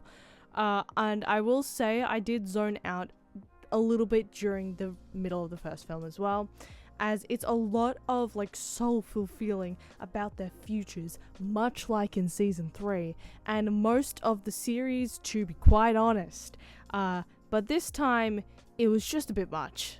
I did actually really like the sudden drama shift in Haru with him getting to his goal and not knowing really what to do, and then being so flustered by Albert as well. So much so that he lashed out at Rin, and it had the same, essentially, no, it had a lesser gay impact than the season 1 tussle, but similar gay impact to the season 1 tussle. Loved it. If the entire movie was that one scene at the very end of the film, I would have eaten this shit up, but to be fair, it's setting up the second part to be exactly that, and I honestly can't wait. Also, elephant in the room. The Swedish swimmer Albert only speaks English, as does his coach. And where season 2 benefited in having good English voice actors with accurate Australian accents, this movie does not. The English, while understandable, is so very robotic and totally not what the characters are saying. It's incredibly stiff and, again, borderline robotic. I understand it's either likely a lack of English voice actors in Japan, or for a delivery that Japanese audiences who are learning or understand English can grasp onto, to hold on to and understand when watching this. But dude, Albert is so stiff. So stiff. It takes me right out of the scenes that he's in when he starts fucking yapping, okay? Extremely stiff, very unexpressive, and I can't get a great read on Albert as a character. I can see what he potentially is, but the voice acting isn't reflecting that. First film, I gave a 6 out of 10. It's not great, but it sets itself up to be something great in part 2. Speaking of part 2, Free cannot escape the gay allegations between Rin and Haru specifically. Maybe also Makoto and Haru, but specifically Rin and Haru. Originally, that note was very specific to Rin and Haru. It also does now include Makoto, because this fucking film is so fucking gay. And that's not me being a fujoshi, like, it's not, like, I have been watching this series since season 1. I was 13, essentially. I was like 13, 14, most likely 13 when I started this series. There was one season when I started this series. Season 2 had just been announced. So, when I was into this series at its peak, I was influenced a lot by the fujoshi culture, and that's how I became like a Fujoshi in my early to mid-teens, right? Safe to say, never once has this show given me an actual iota of this is so gay. It has been other people influencing me into thinking that. That is what I mean by I was 13 and swept up by the Fujoshi culture behind this fucking fandom, right? This film made me say, oh my god, this is so gay. Like, I can't express that entire series as it's come out has sort of just been like, oh haha, this is gay. Everyone's like really shipping these two characters, but not really perceiving that it's like, oh no, it's not really gay, you know? And as I've grown up, I was like, haha, that was really fun. Shipping all the characters like when I was a teenager, haha. This final film, that is two boyfriends. Those are boyfriends. Those are Haru's boyfriends.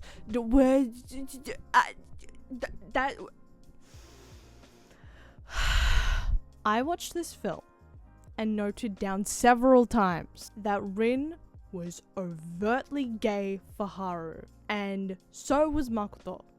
The first 40-ish minutes of this 1 hour and 40-minute film is Rin being emo that his boyfriend broke up with him. You know, that fight in the first film that just happened. Rin is emo, his boyfriend essentially broke up with him because Haru is stressed the fuck out. Makoto is also insanely worried for and about Haru and Rin. I shit you not, I noted down multiple times, nah, this is free, the story of Haru and his two boyfriends. Because why would the series essentially repeat one of the moments that took the Fujoshi world by storm, the Rin-Haru fight of season 1, and why would Rin, as a nearly 20-year-old, be so fucking emo about it? He's lived through this before. All of this has happened to Rin before. Why would he be like, yes, Haru said some hurtful shit. He really said some hurtful shit to Rin, right? Why would Rin be so fucking emo about it? Like, not even just the way Rin's acting, the way Sosuke talks to Haru about Rin's behavior after their fight. That sounds like they're talking about a much closer friendship than just friends. Like, also, in the first film, with how torn up Haru gets over actually hurting Rin. This all comes to a head when Makoto and Rin find Haru at a night pool, and Rin and Haru have a race to make Haru feel better, which, first of all, it's been 3 seasons and 5 movies. Why the fuck do these fuckers always have their bathers on? I get Haru, that's his character trait, that's his quirky little flaw, but Rin, what the fuck? Why are you just always ready to race Haru? Makoto's the only normal one here. Anyway, but that being said, after their race, we see Haru finish and say he's not out of breath, which is a surprise because that is what he has been struggling with overexerting himself in the last 2 films, thus resulting in the fight with Rin. We then cut to a shot of the water and hear a splash. I fully expected the next shot to be Rin kissing Haru. This was a legitimate moment of like, oh, they're gonna kiss. Oh, this is happening. They didn't. It was just a hug. But I was legitimately expecting them to fucking kiss. The same thing happened in, I think, a movie in January where I was like, oh, they're gonna kiss. That's totally a moment where they'd kiss, and they ended up hugging instead. And I think it happened in when Marnie was there, and that's why it's throwing me through a fucking loop again. This was legitimate expectation, because that kind of scene is very, very normal when 2 characters are fighting and are also love interests. And this film made me want to go back through the series and go, was it always this gay? I am legitimately not kidding about that, because Rin and Haru's interactions in season 1 is understandable. They're teenagers, they have a rivalry, rivals to friends again, from being friends to no longer being friends to being rivals to being friends again. That is season 1, and that is entertaining, and their interactions make sense, you know? Same with season 2. Season 3 muddies the waters a bit, because they're adults, and Rin has fucked off to another country again. But because of this, I'd thought I'd grown out of the whole Rin Haru Makaharu shit, right? That is what I thought when I watched Take Your Marks, when I watched Dive to the Future. Hell, when I watched High Speed, that was my thoughts and opinions. I have not had a genuine thought of this is so gay that hasn't been influenced by the fandom until this final fucking film.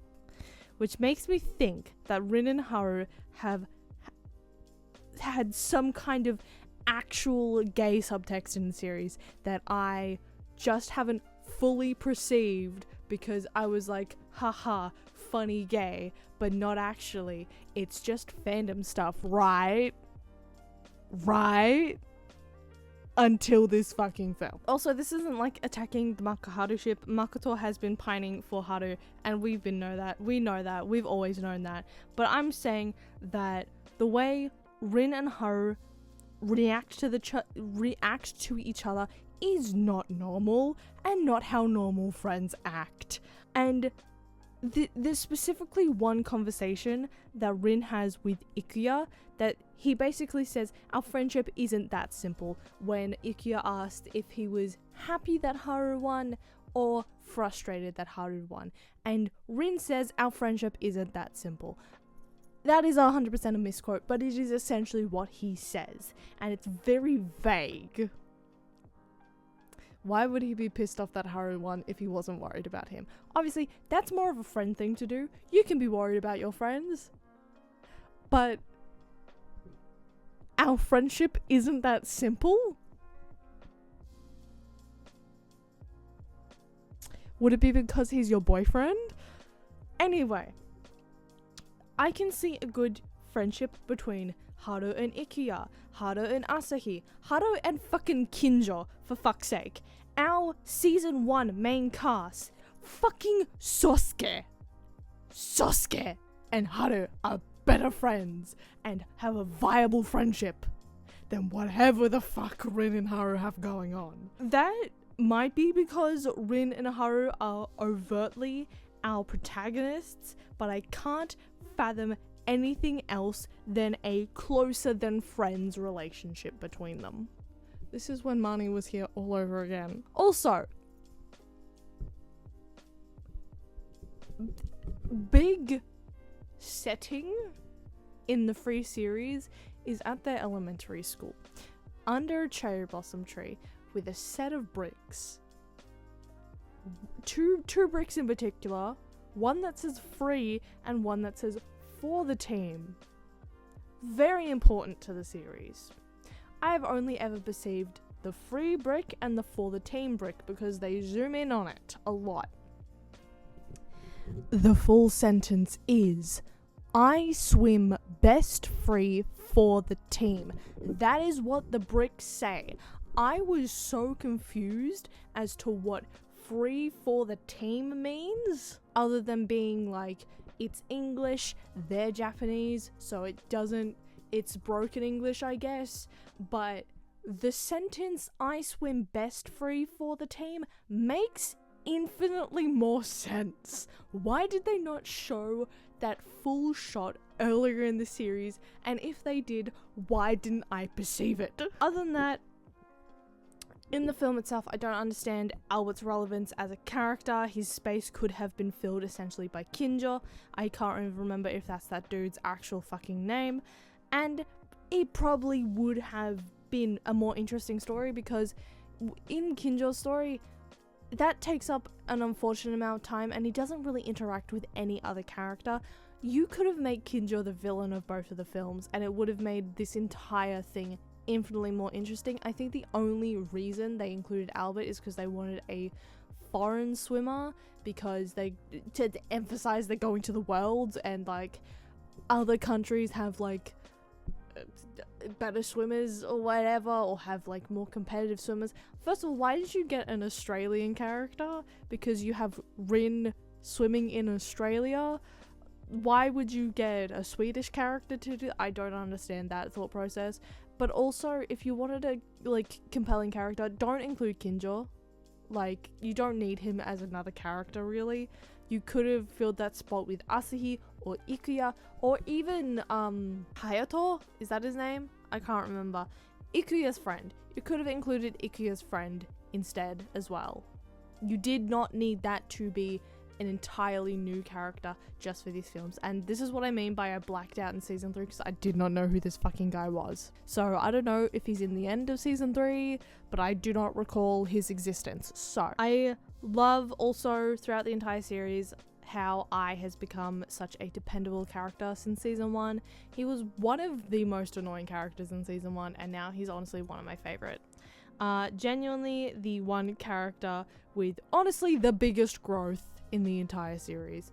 And Sosuke being lost in the very beginning of the film is my favorite character trait of his. So fucking funny.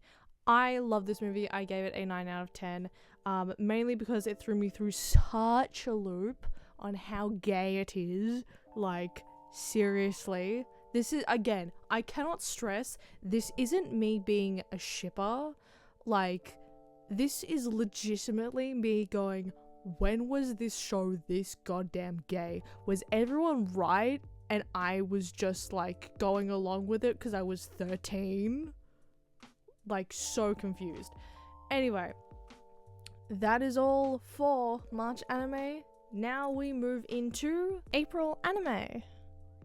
I watched no anime, and if I seem a little bit distracted in this part of the video, is because I am watching possibly the last couple of hours of the Tubathon, because that has consumed my life for the last 2 months. Somehow I was able to fucking watch March just fine, but as soon as it encroached onto April, I couldn't watch anything else.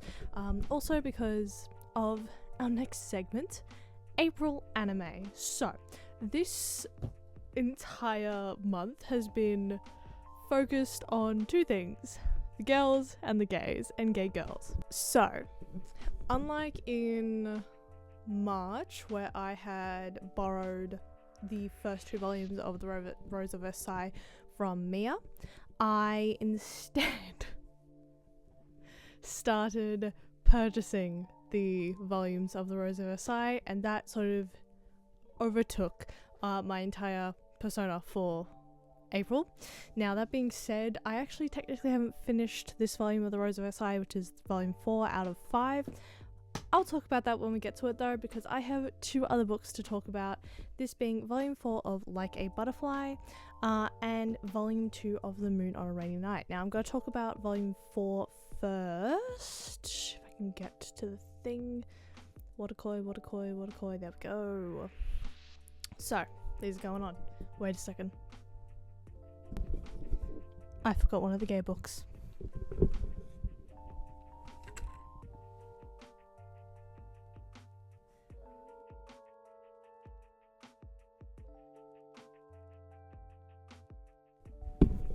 Just redid those shells. Video coming next week. Anyway, I also have another one. Anyway, volume 4, Like a Butterfly. So this is a very short review. So a lot happened, and I don't think I perceived any of it. Again, Tubathon brain rot plus all of the Rose of Versailles shit I've been reading. I feel like I'm in a transitional phase of an anime, like a filler episode, but we've also got like a rival and a Kawasumi kinda confession that like Kawasumi likes Suiren. That is confirmed to Suiren, but we're at a point where it's at a miscommunication trope because Suiren didn't fucking say anything. I also really liked how they showed the exact same moments, as in like the same scene from different perspectives. I don't like, usually in manga and anime, if they switch perspectives per chapter, it will be like the characters suddenly reliving the scene. It's the exact same moment played just from the different characters' perspective in this book, which is something that I find different but actually quite refreshing for the like series, or for like romance manga. Personally, I gave this a 6 out of 10. The series is just kind of a blur and sort of just sitting on my radar vaguely. That's why I've put it here, because I don't actually know if I'm going to continue collecting it, but I do like vaguely like it. I think the first volume was really good, and then it sort of just like fluttering away like a butterfly. That being said, we're going to move on to the second of the manga that I read this month. The Moon on a Rainy Night. First of all, it's a little damaged on the cover, which I'm a little mad about, but I like the one-sided pining that is going on with Kanon and Saki, but please don't give Kanon a crush on the teacher, please. It really feels like the story was going that way in this book, and I know that's the contention of the volume, and it's explained away at the end that Kanon just appreciates that he treats her normally, that the teacher treats her normally. But I still can't help but feel like this is gonna somehow lead into a student-teacher romance in some form, and it is scaring the shit out of me. Personally, not a comfy feeling. Anyway, Kanon's little sister is an interesting addition. I hope we see her trust Saki soon and maybe make her a more likable character, because she's quite annoying in this book. Other than that, I couldn't really get into the romantic moments because I was freaking that Kanon potentially liked the teacher. And that is something that I didn't want. I want Kanon and Saki to get together. Anyway, 7 out of 10. I'm still invested in this story, but it just feels like whiplash compared to the first volume. I think the main thing that threw me off, first of all, was I was still in that really weird phase after I had just finished Like a Butterfly. But also I just couldn't handle the potential. Like, it was setting itself up like Kanon had a crush on the teacher, and I'm just like, please don't, no, please don't. I don't need this. I ranked this as one of my top manga last year. Please, no. So it doesn't look like that's happening. I will probably get volume 3 eventually. Not right now, as I am kind of focusing on saving for Oz Comic-Con. Anyway. Moving on, we are not going to go straight to the Rose of Versailles, even though I had read volume 3 before our next entry. I want all of the Rose of Versailles stuff to sort of be in one punch. So I'm going to move on to Old Fashioned Cupcake with Cappuccino. Now, full disclaimer, this is a sequel to a first story that I have not read. I didn't know this when I picked this up at the bookstore, so I saw this and was gonna be, I saw this and thought, oh my god, this is gonna be a cute little gay romance. First of all, I was not in a great mental headspace, and so I picked up 3 books that I didn't need to pick up. I picked up this, I picked up a Tokyo fashion book that I've been eyeing for literal months, and that was the main thing I was gonna get. Picked up that book, picked up this. I found a Ayazawa book. Now, I've bought 3 series of Ayazawas. I've bought Nana, which I did see at the bookstore, but I just didn't buy because I'm still waiting for volume 2 to come from Manga Mate, but I can't get it because they're still waiting on a pre-order item. That's already taken like 6 months to not arrive. So Nana's gonna have to wait a while. But no, I bought Paradise Kiss a little while ago that I needed to get into, but I wasn't going to get into because I was reading The Rose of Versailles. And then I saw Neighborhood Story, which is the other one of Ayazawa's like most popular work. Oh, for fuck's sake. I bought Neighborhood Story, a Tokyo fashion book that's in line with, like, I have a Paris and London fashion book. It's part of a series. Anyway, I then picked this up because it looks really cute. Look at this. It looks like they're clearly old. Like it's watercolor. They're clearly an older couple. But the thing with this, it was wrapped in plastic. I did not clock that it was wrapped in plastic. What's even worse, this is a sequel. I didn't actually realize it was a sequel until halfway through the fucking book. I will be reviewing this as if it is a single novel, as I didn't realize until halfway through the story that it probably was a sequel and thought it was going to be like a cute, mature romance. So we have our two main characters, Nozoe and his boyfriend, whose name I cannot remember. Togawa. Nozoe, who's the guy who's standing up, and Togawa, who's the guy who's sitting down. Nozoe is about nearly 40 and Togawa is about 30. So there's a 10-year age gap between them. A little bit of an age gap romance. It starts off with Nozoe taking care of Togawa and trying to be caring while also secretive of their relationship. Basically, this book does this shitty sequel trope of creating drama between the love interests by nearly making them break up and eventually come back together. I can count so many fucking BL that do this. I know Escape Journey essentially did this. I think Dekoboko Bittersweet Days does something similar as well.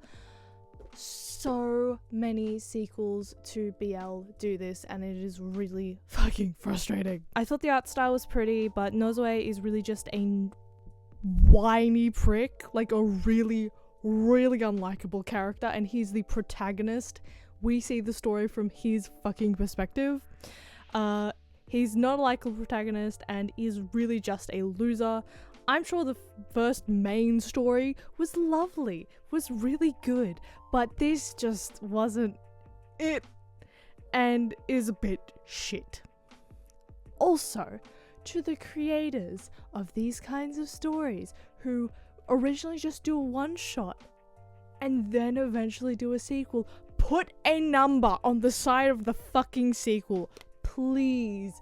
Or at least to the English distributors, if you know that this is the second part to a fucking one-shot, make it a fucking series, please. Because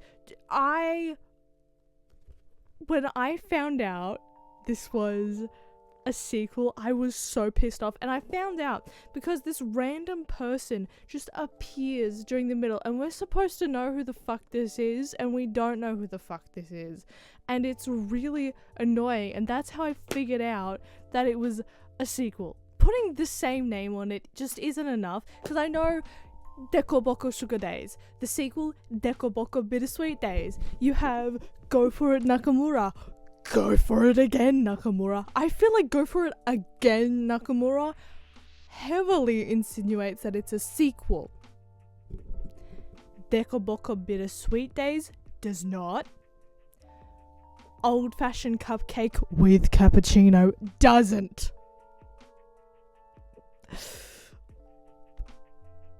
Also, Cappuccino because Nozoe is bitter. 5 out of 10. It's cute aesthetics, kind of a shit story, but I'm giving it the benefit of the doubt because it is a sequel. Also, the fact that this was wrapped in plastic for as timid as the fucking sex scenes were in it.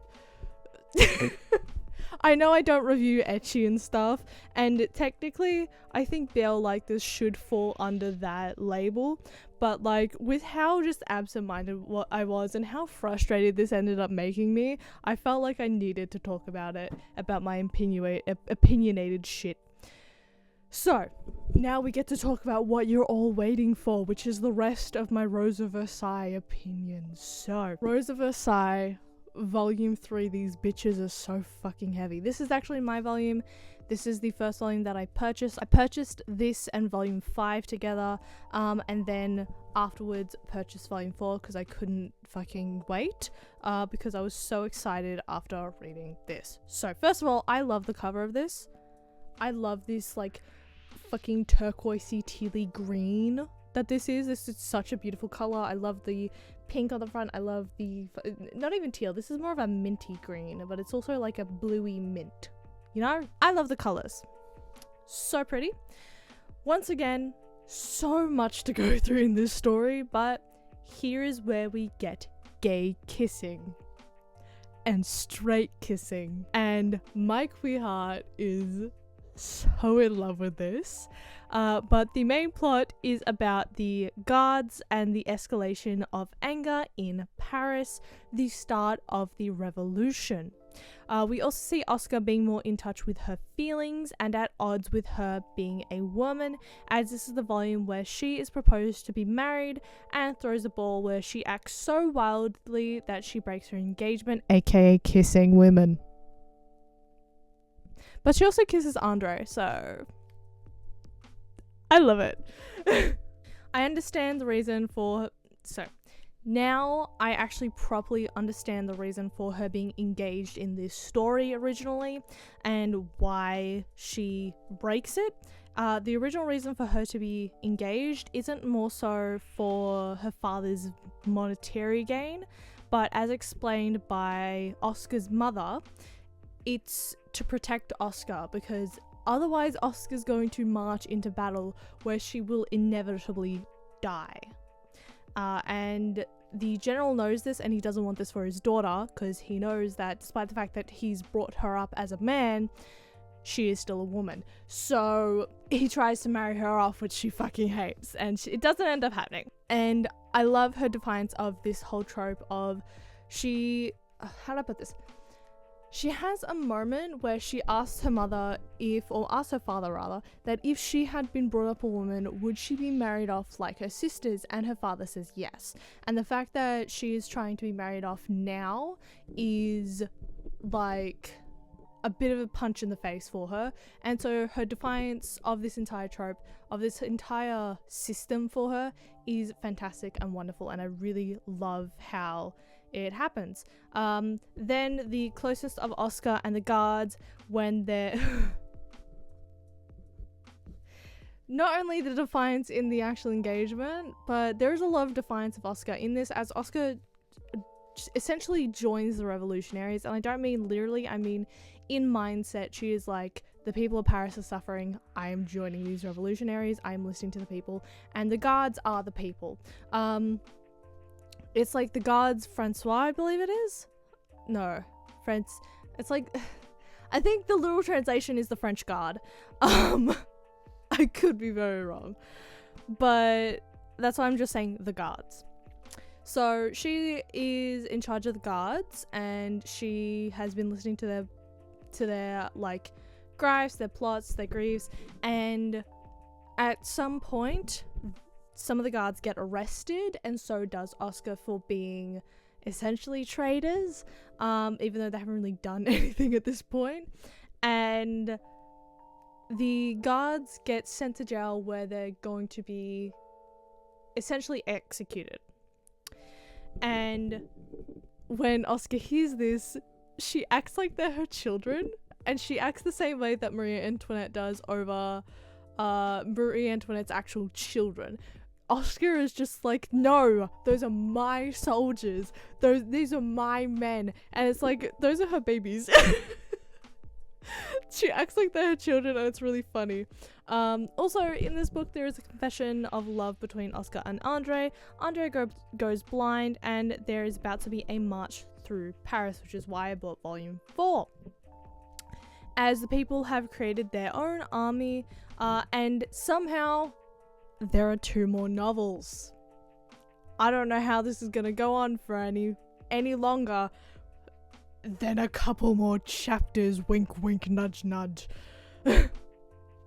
Oh my fucking god, I love this volume. I love the change of focus to more of Asuka, as the last 2 volumes I've been having. I love how this is bringing out more femininity from Asuka in nature, while she also tries keeping up her personality, having found out she would have been married off at a young age if she had been born and raised a woman. I love the exploration of gender and as being nurtured into Asuka, as well as the nature of her assigned sex, and how that comes into play in her empathy towards people and the guards.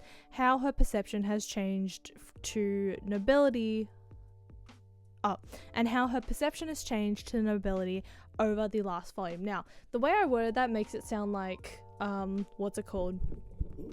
that she is empathetic because she is a woman. That's kind of what she blames it on in the book. She's like, curse me having a heart of a woman or something like that.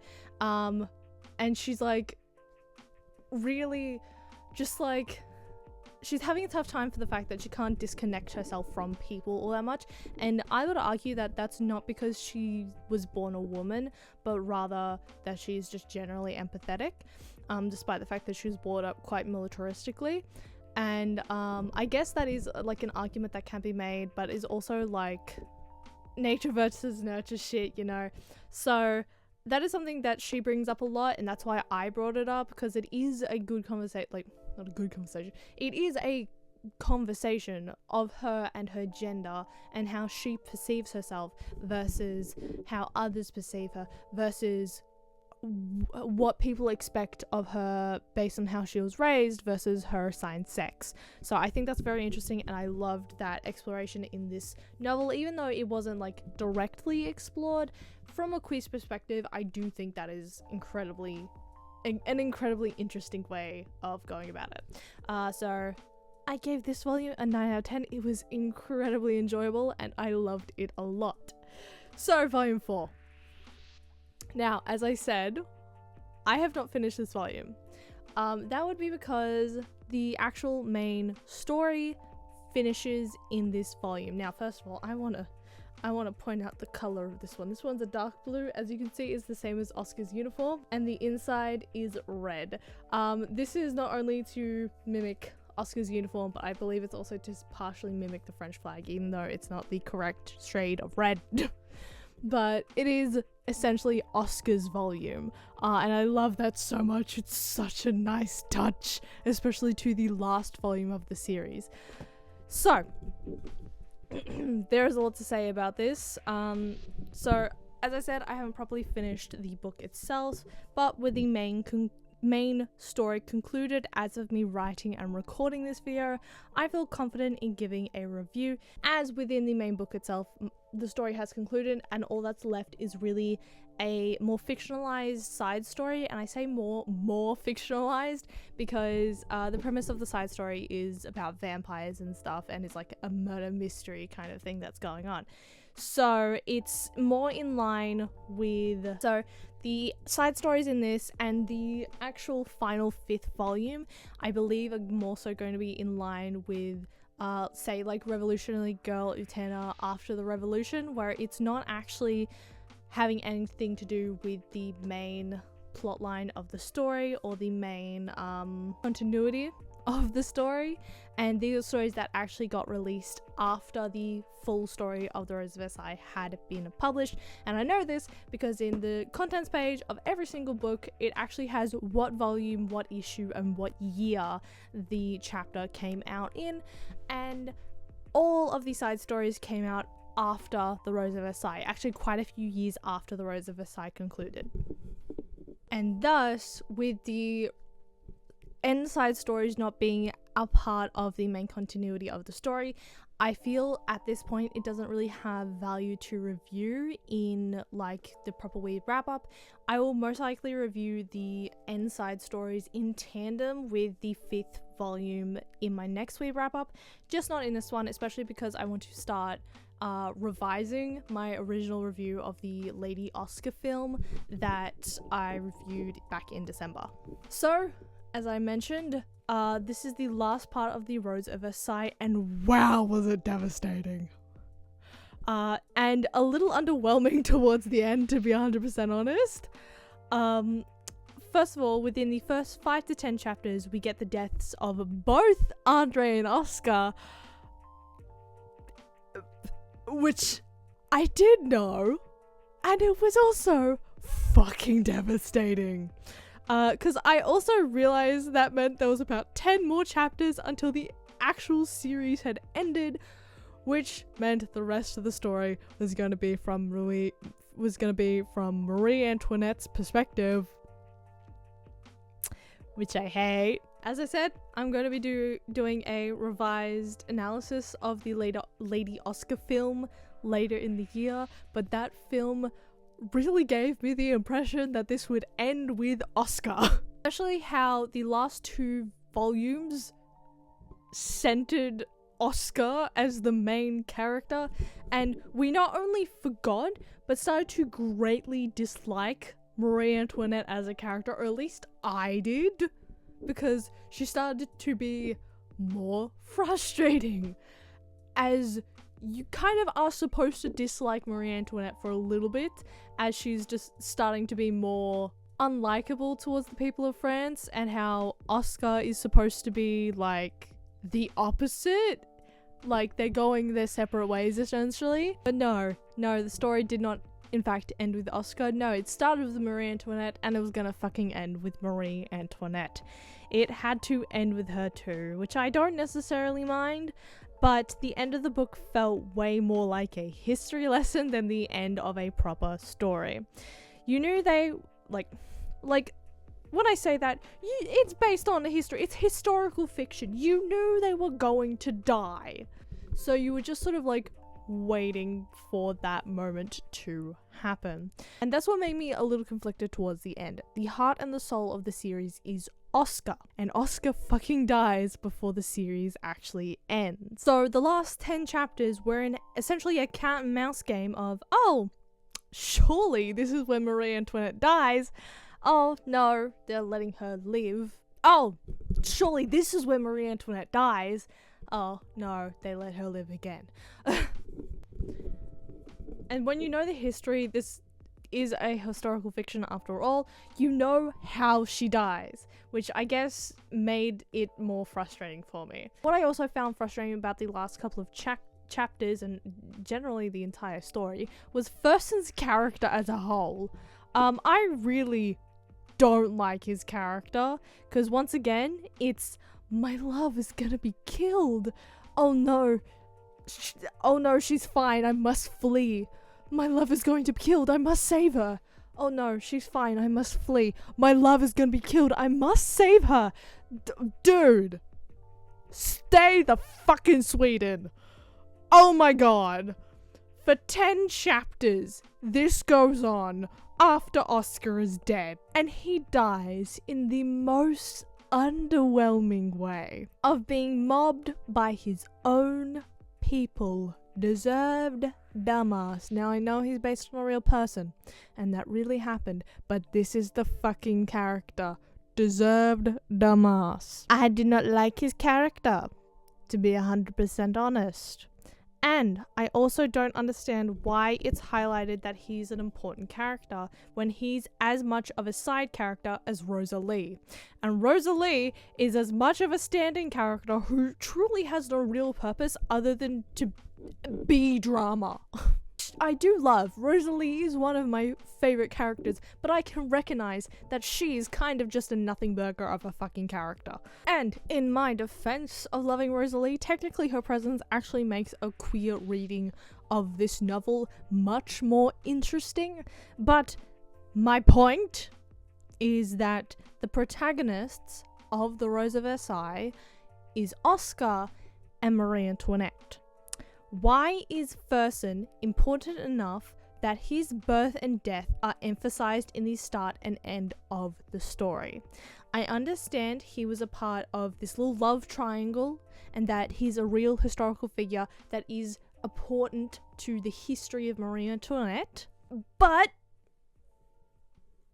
if we're being honest here, Oscar had so many people in love with her. So many other historical figures, and I don't understand how Fersen is just that much more important than any other character when he is about as present in this series as Rosalie. Andre is more present than him, because we have the whole Andre shadowing Oscar thing. Why? I don't understand why his birthday specifically is emphasized, and that is quite like frustrating to me, because he's just not a likable character, and he's just not. Maybe he's important to the fucking plot in some essence, because he does try to make Marie Antoinette escape Paris and escape France.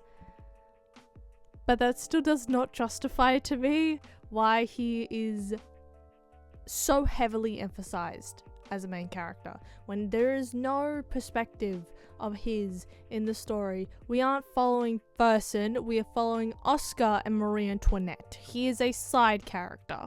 I'm also happy that Oscar did in fact witness the death of Andre and was with him when he passed away, unlike in the Lady Oscar film where she just wanders into obscurity. I overall loved the series. I would have preferred the story to end on Oscar, but I understand why it did not, as truly it is Oscar and Marie Antoinette's story overall. Personally, I gave this volume an 8 out of 10 solely because I didn't like the fact that Oscar died and then the rest of the story was sort of just history lesson. But that being said, I will once again be watching Lady Oscar and will be analysing it in a more knowledgeable aspect and sort of give my points onto why I think the Lady Oscar film is good and bad in some degrees, because now that I know the knowledge that I know, I'm just sitting here going, what? Ha ha ha ha. This is really important to the story. Why is it not there? The exact reaction Mia had to the film, I am now remembering the film and going, why was that not included? Now, I will say this first of all. Rosalie's character not being included in the film, I do actually understand. I just don't understand why she was mentioned in the first place when you could have essentially removed I think it's Joan. You could have essentially removed Rosalie from Joan's life, but that is a video for another day and another month. So, thank you guys so much for watching. That has been all of my manga and anime for April and March of 2024. That being said, let's just jump into it with May anime. I once again didn't watch anime in May. Let me double check, because I can always double check. Yeah, nothing. No anime, but we do have May manga. So, first of all, Viz has its own dedicated app that isn't Shonen Jump.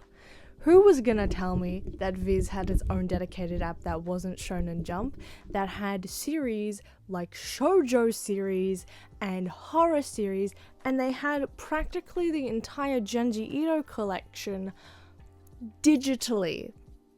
It's the exact same format as the Shonen Jump app, but it's shoujo and it's horror and it's other life, it's other slice of life series.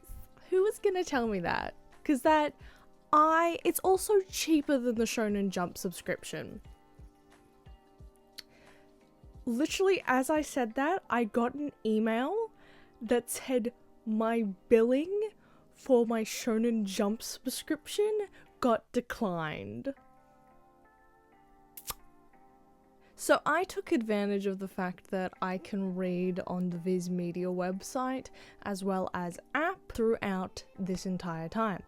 And to start off with, I read one of the series that I have been meaning to read from the Junji Ito library that I haven't had for a while, that I've known about probably for the longest time, but because it actually contains one of my triggers for anxiety, I have been avoiding it like the plague. Now, this being Hellstar Remina, which does have the name just Remina. I know in some iterations, or in some regions, it's called Hellstar Remina. I don't know why it's just Remina when I specifically remember there being like physical volumes that said Hellstar Remina at some point, like 3 years ago, but whatever. This is, yes, I did get a physical volume, but I actually read all of Remina on the Viz Media app. This being because if I'm reading it on the app, it doesn't mean I physically have it in my collection, and for some books, if I don't really like the concept and I'm terrified of the concept, I would rather read it and then not buy the physical volume than buying the physical volume and then realizing I fucking hate it and then trying to sell it, because selling secondhand manga is surprisingly difficult. So clearly I somewhat liked Remina. Now, for a long time, I purposely did not pick up this book. I am not good with space stuff. It takes me down an existential path that fucks with me greatly. So I have never wanted to purchase it, but when I saw it on Viz, I knew I had to read it, because it is the one story that I have seen for so fucking long, and with the Junji Ito library constantly being added to, it is the oldest book of the entire library that I haven't yet got. It's okay. It plays on the fear of inevitability, the apocalypse, doom planets, interdimensional space creatures, Lovecraftian horrors, parasocial relationships with idols surprisingly as well, and the vastness of space. The story takes place in an alternate future with flying cars, colonization of Mars and the Moon, and a scientist, Oguro, has discovered a new planet from another dimension. One that wanders around space, moving about 16 light years away. Seeing as it came into the universe around the same time as his daughter Remina, he decides to name it after her, which causes the girl to have wild levels of fame and attention that she doesn't really want. But seeing as it's inevitable, she decides to join an idol agency. And you know how I said Remina was a planet that moved around quite a lot? Well, it stopped moving. Or seemed like it. Much like when a tornado appears to stop moving, in reality, it's moving towards you. Remina started moving towards Earth. And Remina is a fast planet moving at essentially light speed, meaning the movement they'd seen from the planet, they were viewing its position 16 years ago, meaning it's currently in the solar system, and it's eating all of the planets in its way, meaning the people of Earth are incredibly panicked as Earth is on the menu. The people of Earth, panicked by this, believe if they sacrifice Remina and her father, Hellstar Remina will leave them be, which leads to a cat and mouse chase which ends with the world being swallowed and the remaining 6 Earthlings floating in a bomb shelter in space. Now, I wasn't hugely a fan of this story. It's very similar to Gyo in the way that it played out, only with a female protagonist and creatures from space rather than a male protagonist and creatures from the ocean. At least in Gyo there was some hope for the future, and that's what I mean by this being about inevitability. The planet was always going to be consumed, it just meant surviving as long as you could to avoid your fate. I will say, with this future being so advanced, I don't understand why they didn't just evacuate the planet. I mean, they did try doing that with the social elite, but then those fuckwits went to land on Remina for some reason. But I guess to make it more tense, they're not that advanced at the time. Personally, this isn't the worst. I was invested. It just felt a little too similar to other stories that Junji Ito has created, as in his horror, Junji Ito does like a good chase. Again, think Gyo. Gyo is the better version of Remina, and it is obviously related to the sea.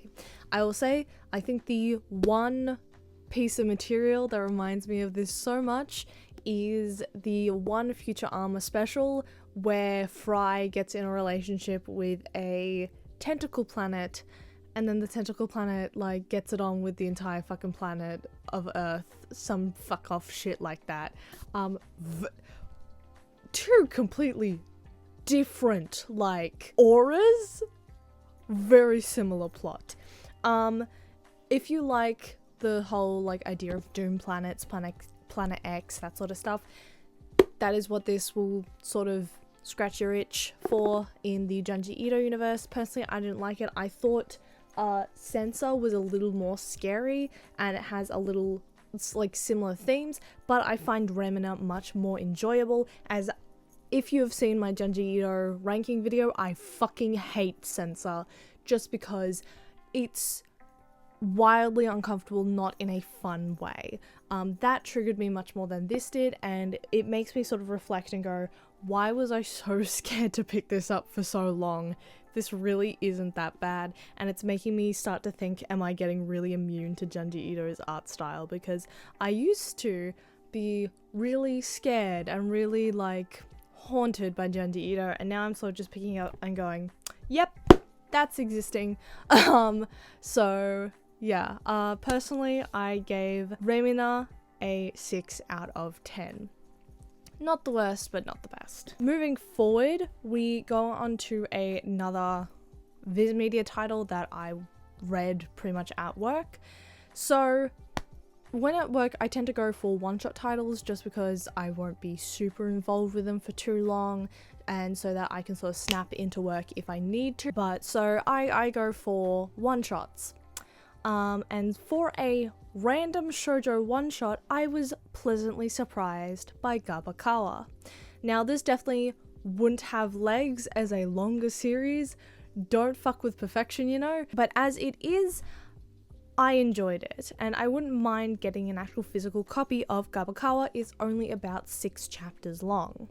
The story is of a demon girl who went to Earth to become the best demon to try and meet her idol, Akusawa, in order to date him. But she doesn't actually know what he looks like. On her first day at school, she thinks she meets him, but it turns out this is a human named Aku who just happens to have a 6th sense. She falls head over heels for him, which in the end leads to her demise, as demons can't fall in love with humans, and she was antithetical to her nature as a demon.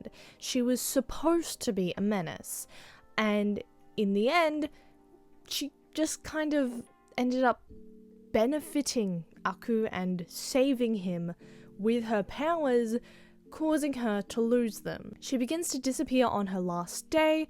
Aku confesses he loves her, she's over the moon, and then promptly evaporates.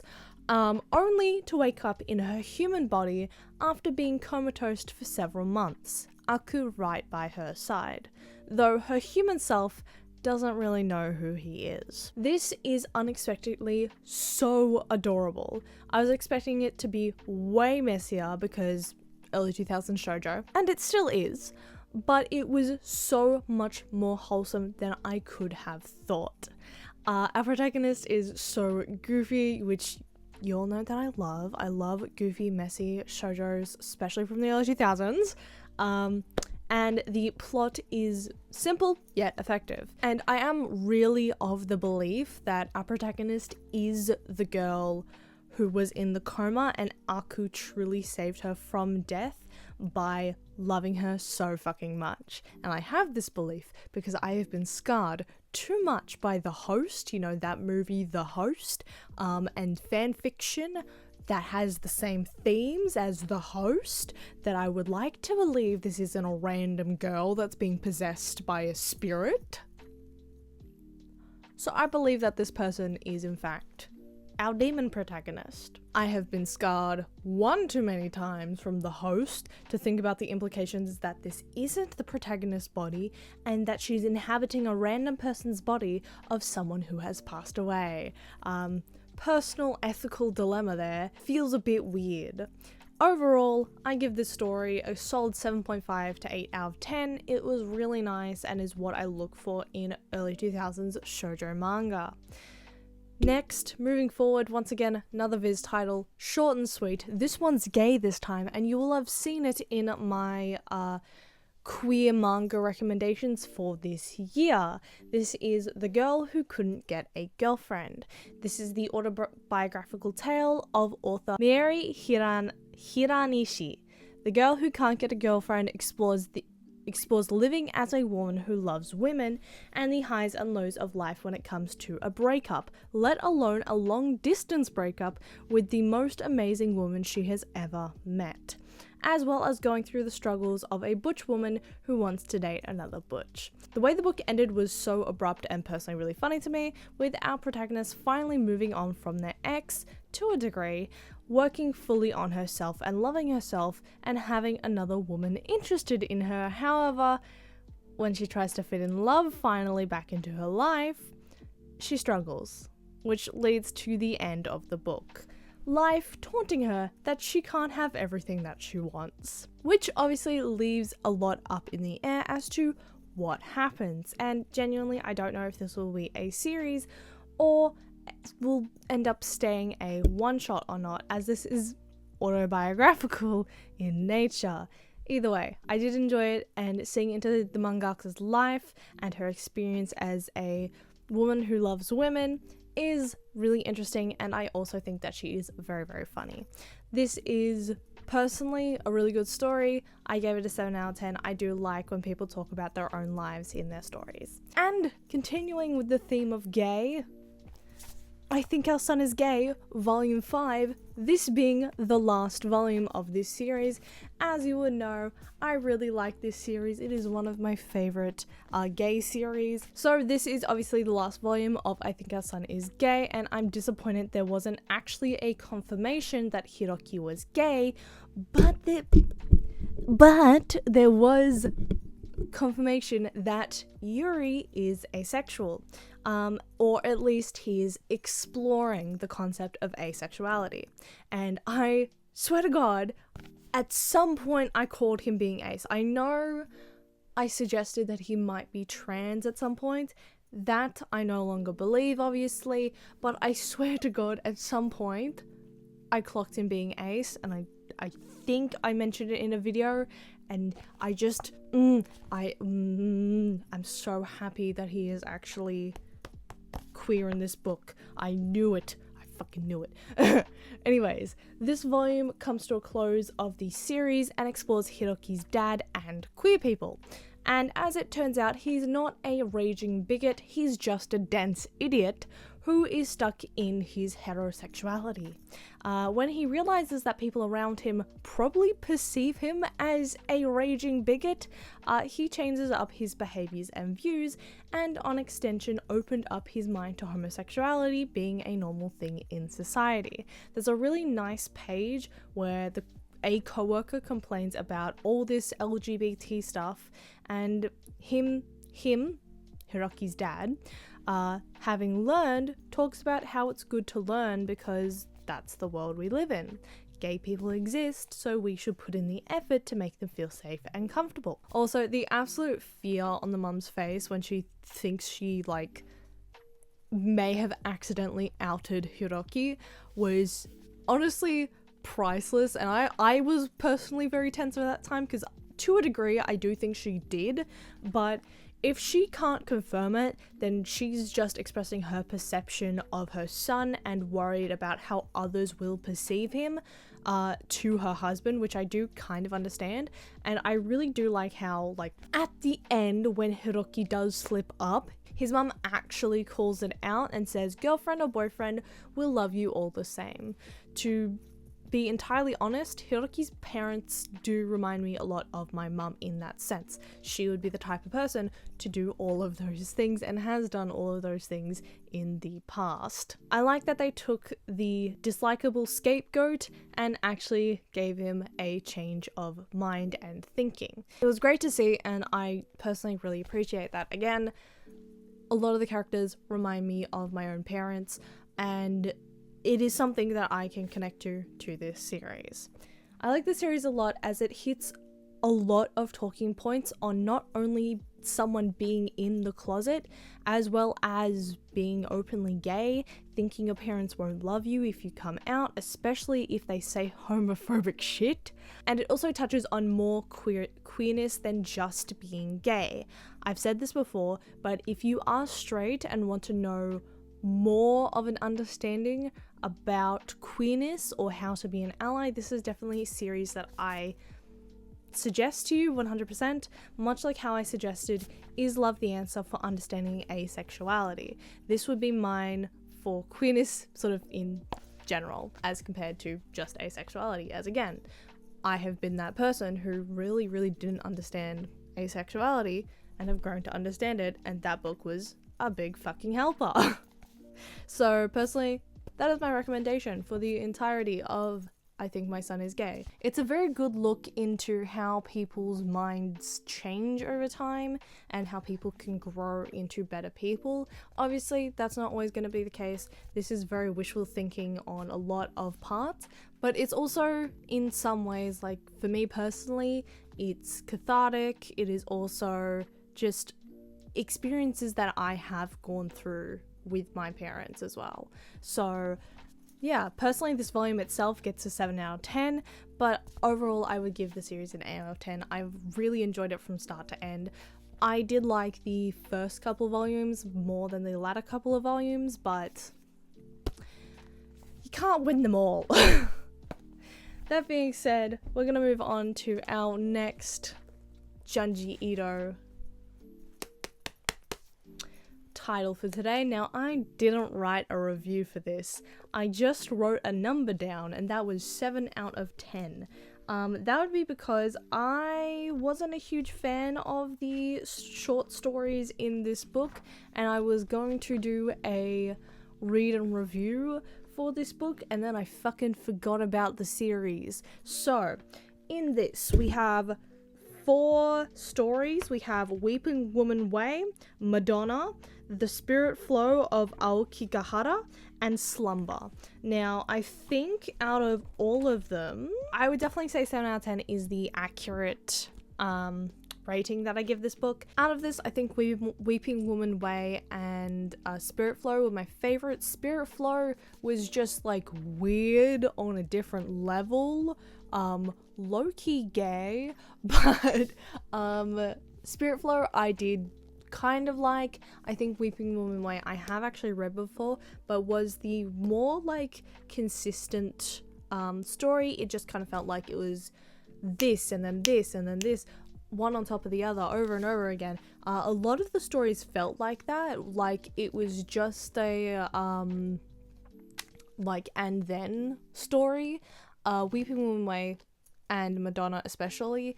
No. I think the last one, Slumber, probably did that the worst. Slumber had potential, but I think it was executed a little poorly. Weeping Woman Way, I think, was done well. It just went on for too long. Madonna, again, had potential, but I really just don't like when Junji Ito uses religious imagery in his stories. I really didn't like Censor, as I mentioned before, and that has a lot of religious imagery and ties to it.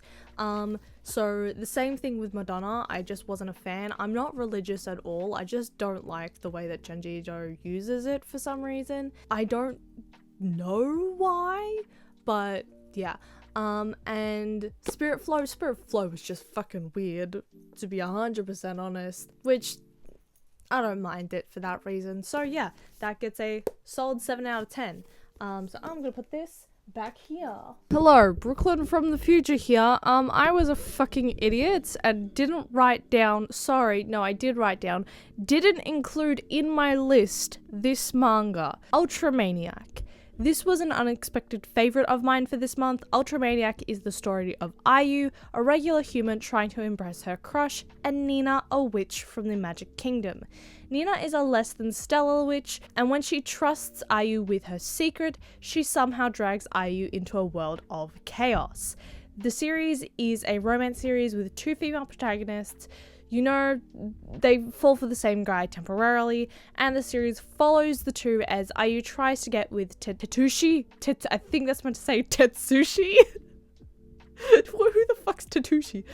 Nina wants her Ayu dear to be happy, and to be happy while keeping her identity secret, all while the magic world keeps coming to Earth to find Nina. I really like this series a lot, surprisingly. I thought it would end up a little bit messy due to them both falling for Tetsushi, but when Hiroki figures out Nina is a witch, that plot point evaporates into thin air, which was a little jarring. Personally, the story was very eventful for a high school romance, but underwhelming for a fantasy, if that makes sense. The witch side was there, but surprising. And the high school side was very eventful. By no means is this like actually fantasy, but the fantasy elements it used really added to the high school drama of it all, and I appreciate that a lot. I also love the friendship of Nina and Ayu. For a bit I did think it was queer, but generally after the series I don't think that is the case. But I do love their closeness, and unlike in other series where the annoying character is bullied by the protagonist in a roundabout way, the same cannot be said here, and I absolutely fucking adore that. The story is super engaging, and if you like 2000 shoujo romance, I would definitely recommend 100%. It is a good, short, light-hearted series, and you're gonna see me later in this video realize that I fucking left it off this list. And on to the last book of the day. This one also did not get a review. That is because this came plastic wrapped. This is once again a story that I didn't realize until I was at the checkout that it was plastic wrapped. Yes, this does have smut in it. Literally, when you open the fucking book, the character is touching himself. This got an 8 out of 10 for me. This is based off of a webtoon. This is like a mafia style webtoon, and it's gay. Pretty much he is actually in love with somebody, but that somebody doesn't love him back. He works at a convenience store that is frequented by gangsters, criminals, that sort of stuff, and he takes the night shift, and he's also a uni student at the same time. So by the end of the story, you can't really see him, but this gangster behind him, they sort of end up as a maybe kind of thing. Yes, there is smut in this. Usually I don't like smut in BL. It worked here. It worked here. I don't mind it too bad when it's a webtoon, or when it starts off as a webtoon, which this one clearly did. What's it called? I probably will be picking up the second volume of this just because I think it's fun. It's a little bit of fun. And yeah, this one is a BL as well. I gave this an 8 out of 10. It just made my heart pitter patter. I thought it was very cute, and yes, there was spicy scenes in it. I don't know. Is it your thing or is it not? I don't know. I can't tell. That being said, let's get into June anime. Now, despite my wonderful cosplay of the wonderful Yori from the wonderful Whisper Me a Love song, I didn't end up watching the anime. This month, July is my month. So yeah, I didn't really watch any anime in June other than the Haikyuu movie, which I've already given my thoughts on that, and the review will be in the iCloud? In the iCard somewhere up there, I think. But other than that, this month I was mainly focusing on Whisper Me a Love Song in terms of cosplay, anime, that sort of stuff. But with me not actually watching anime, I only have June manga. So, let's just jump into it. I have a numerous amount of manga, both physically and via the Viz Media app. Again, I am not sponsored if I haven't said that already. I'm just really mad that I didn't find it sooner. So, starting off, I picked this up when I was randomly buying a bunch of manga for an end of financial year sale for Booktopia. This being the whole of humanity has gone Yuri except for me. Yes, this wasn't in my gay manga video for this year, solely because none of I think the exception was volume 7 of Whisper Me a Love Song, but that's because none of the gay books I have read since I recorded that video made it in, because I recorded it in May. Anyway, the whole of humanity has gone Yuri except for me. This is a sci-fi Yuri romance. It is also to some extent an isekai. Basically, our protagonist of Marika, who is this character right here, used to live in a heteronormative world where men and boys exist, only for her to be transported into a world where only women exist, and all men died out about 100 years ago, due to a pathogen that only affected men. Weirdly, this is not the first time I have heard this concept. there is a, I believe, Thai romance that is like the romance version of Squid Game on Netflix that I have watched that has the exact same concept, where there was a pathogen that wiped out most men on planet Earth, and now 99% of the occupants of planet Earth are women. And it's not often that you get a romance story that has a pathogen that just kills out the male population. But it's weird that it's happened twice, and what do the romance creatives know that we don't know? Marika finds a girl named Lily, who is this blonde girl right here, and Marika tells Lily her story.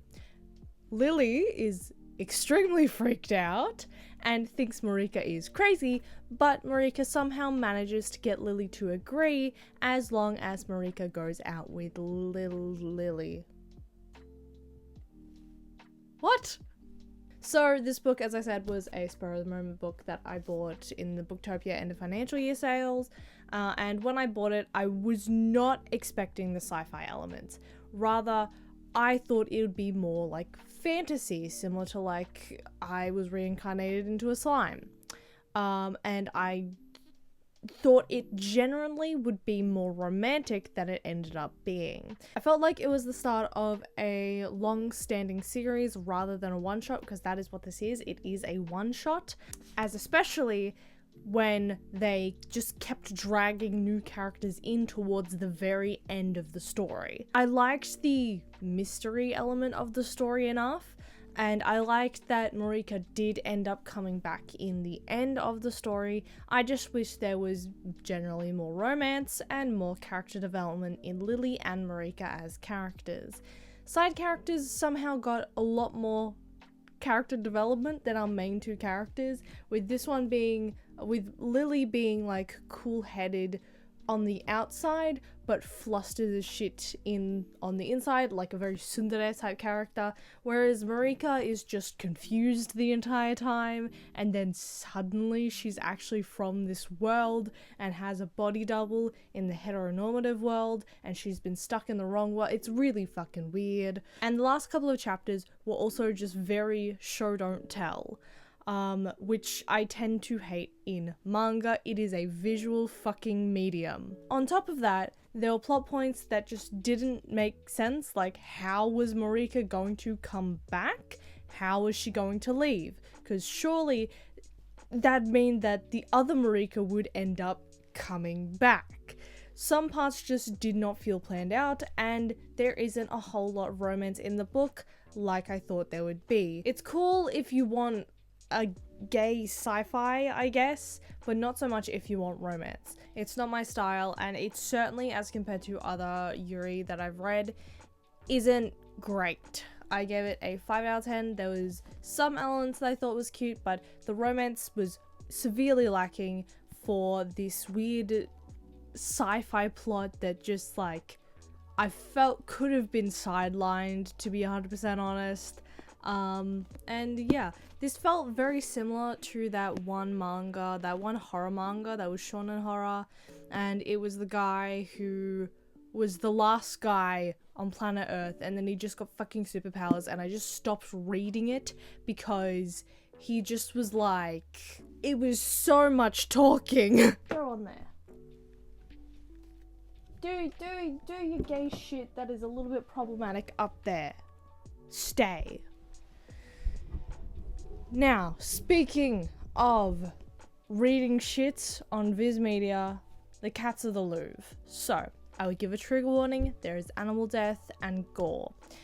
This is a surrealist novel about the hidden stories of the Louvre, the cats and the Night Keeper, and how they are all connected by the voices in the paintings in this historic museum. The manga is very interesting personally, as it follows two intertwined plot points. One of cats, how they love to bask in the light of the full moon, and how they must hide in the roofs of the attics of the Louvre to avoid detection. And then is the Night Keeper, and how his sister is trapped in one of the speaking paintings, and how a small little white cat called Snow Bebe is also called into the paintings by them. I surprisingly really liked this story, and I read it on a whim and was enthralled with how weirdly cute it was. To me, this has the same or similar vibe to Invitation from a Crab, which I did also like, but I liked this one more because it has cute cats. Anyway, I will say, if you do like cute cats, I also maybe give it a steer away because there is a cat dying in this. Anyway, I really surprisingly like stories set in France, but that might just be nostalgia or just a familial thing with liking Paris and the aesthetics of Le Parisien, because my dad liked Paris, my nana liked Paris, all that sort of stuff. So but something this story does well is connecting its A plot and its B plot, where the Night Keeper describes what happened to his sister is the things that are currently actually happening to Snowbebe. Then is the dynamics with like the cats, the weird spider, even the way the cats are drawn between anthropomorphic and anatomically correct. I honestly really like the way that they're portrayed, and it's something that you don't often see in manga, where you see like the cats as cats, but then as these anthropomorphic creatures that are representations. The movie that I'm thinking that has something similar to this is Cats. Oh, sorry, the fucking stage play. The movie, no. But I feel like it's something similar to the stage play Cats, which is a bit strange. A bit of a strange connection in my head there. Anyway, I'm really liking reading surrealist and whimsical stories recently, especially in manga. I gave this a solid 8 out of 10. It is a bit boring to start off with, but is a pretty good short story. Next is, I showed this in the volume 3 of my gay recommendations. I promise next year I will have so many more. That's why I fucking picked up that shit. So we have Whisper Me a Love Song volume 7, and oh my god. So this volume is both cute and sad. The first chapter was fully gay fluff, and I am so here for it. I love it so much. I adore it. But the second half of the entire volume is pretty sad and made me realize my mistake on who Shiho was rivaling against in the previous volume. Now, in the previous volume, I thought that Shiho, which is the girl who's the like leader of Lorelei, I thought she was versing Aki. That's why I thought their dynamic was like 1-to-1. I thought Aki was Shiho's like rival. I was completely incorrect, and the person who actually is dead. So their name is Amasawa. They are the sister of one of the bandmates of Lorelei that isn't Shiho. And I do really also appreciate the translators actually physically changing the spelling of Lorelei, because the pronunciation, how it was in other volumes, was a little bit strange. As I was saying, this character here, this one is dead. She was who Shiho was versing, but she looks so similar to Aki in some panels that I really thought it was Aki. That's not the case. There's a different subplot with Aki. Yeah, also with this character, I didn't expect the dead thing, but it adds a lot more depth to Shiho, and I really like it, as well as depth to Lorelei. This also makes me a little iffy on my ship between the Baker Girl and Amasawa's sister. There are so many names to remember in this manga that I can't remember them at the moment, but it's pretty much this girl's sister, who is the tallest in the band, and the Baker Girl, who is the first member of Lorelei that Himari meets, the one that's in the cooking club, or they're all in the cooking club, but the one that specifically is in the cooking club with Himari. Because I shipped Amasawa's sister and the Baker Girl because I thought they were in a relationship, but it turns out the Baker Girl was in love with this girl, and potentially they were in a relationship, but now her sister is potentially in a relationship with her potentially ex-girlfriend. I don't understand that part. Maybe I misunderstood the connection.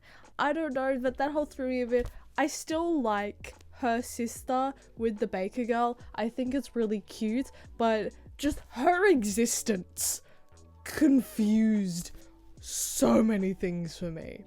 I also love that in this story, Yori is over her jealousy. I love Yori so much. No shit, Sherlock. I gave this an 8 out of 10. So much happened, and too much happened in this little book. We will be talking about Volume 8 at the end of this video.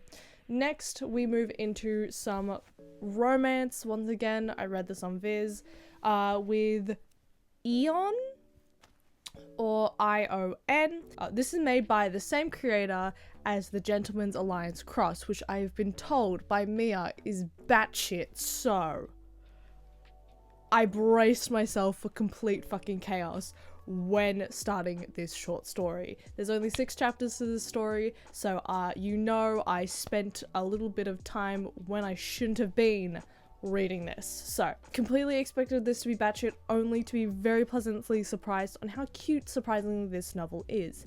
Ion is the story of a girl named Ion, who has supernatural powers all thanks to a substance created by her super cute crush Mikado. The story explores Ion's luck in love, trying to be seen as a woman by the nerdy Mikado, and not just his super cute psychic hero. I really did like the cuteness of the romance in this sort of one-shot, but as it is shoujo of the early 2000s, it had to also be dramatic, with a little bit of miscommunication as well as a creepy student council prez creeping on Ion. Weirdly, I felt like I had actually read this story before, but I don't necessarily recall where, and it might just be because the story is just relatively generic, minus the superpowers, but I could be thinking of either Gabakawa or, what was the other one? Fucking continuing on with this, I have an anthology series now. I started a read and review series that I was gonna use for anthologies, which that has gone to the wind, obviously, since I haven't reviewed Liminal Zone in it, and I don't intend to do Liminal Zone as part of the read and review, but I will do it for this one, so I will be very, very brief on Came the Mirror and Other Stories. This is a short story collection by Rumiko Takahashi with numerous horror-themed stories, and I will say themed because they're not all horror, some are slice of life, some are romance, all that sort of stuff, but they all have very horror-themed-esque appeals to them. Some of them have gore, some of them have spooky themes, and in total we have 6 stories. Came the Mirror, Revenge Doll, The Star with a Thousand Faces, Little Flower, With Cat, and My Sweet Sunday. My Sweet Sunday is an autobiographical one-shot from Rumiko Takahashi and Mitsuru Adachi. I'm not the biggest fan of these autobiographies in many anthologies, so I'm personally gonna leave it unrated and not apply it to the actual short story collection, but I did find it interesting finding out about the history of these 2 mangakas and really putting into context how important some older mangakas, such as Kazuo Ume's, was to some of my favorite mangakas today. The other stories I intend on doing, as I said, a read and review on, but in essence, my favorite probably was With Cat, not for its horror per se, but more so for its romance elements. Came the Mirror is best horror-wise, psychologically, and has some gore aspects. The Star with a Thousand Faces was the weakest story, Little Flower was very captivating, and Revenge Doll has an essence very similar to that of a chapter of Urusei Yatsura. Overall, the story collection got 6 out of 10 for My Sweet Sunday and The Star with a Thousand Faces. I would recommend this if you are a Rumiko Takahashi fan, as it was fun, but not 100% what I wanted nor expected after Came the Mirror set the tone for what I thought the collection could be. Now, moving on from that, we have she and her cat. Now this came from the likes of Makoto Shinkai, the very same Makoto Shinkai who directed Suzume and Your Name. And I can't believe I'm saying this, but this is a slice of life that I actually do like. I do not like the cat referring to his owner as his partner, but I get that he loves her. This is a very sweet slice of life about this cat observing his owner and her ups and downs in life, how she feels she's not enough, and how everyone else is possibly getting ahead of her, and her not being sure what that means. This story was honestly very wholesome, and I love the connections of side character dialogue to Miyu's life, and then the cat calling Miyu the most wonderful person in the world, really going to show that no matter how you feel about yourself, there's always someone who thinks you are the most amazing person and sees you as you. Personally, I thought this was really nice, and I thought it was a great light read on my way to work. I actually bought this one day when I was feeling down at work, and I was like, this looks small and this looks cute, and it's got a little cute cat. This is me and my cat. It's not me and my cat. It's not me and my cat. But generally I liked it a lot. I read this in about, I want to say about 30 minutes. And I really liked it a lot. So I gave it a 7.5 out of 10. The cat thing was a little bit weird. Overall, loved it.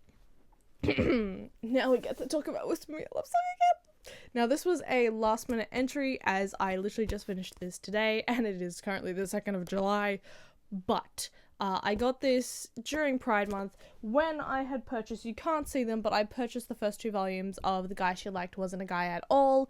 However, it's in Japanese, so I can't currently read it, but I bought this from Critical Hit because I did not realize that it had come out just yet, even though it apparently released like 2 months ago.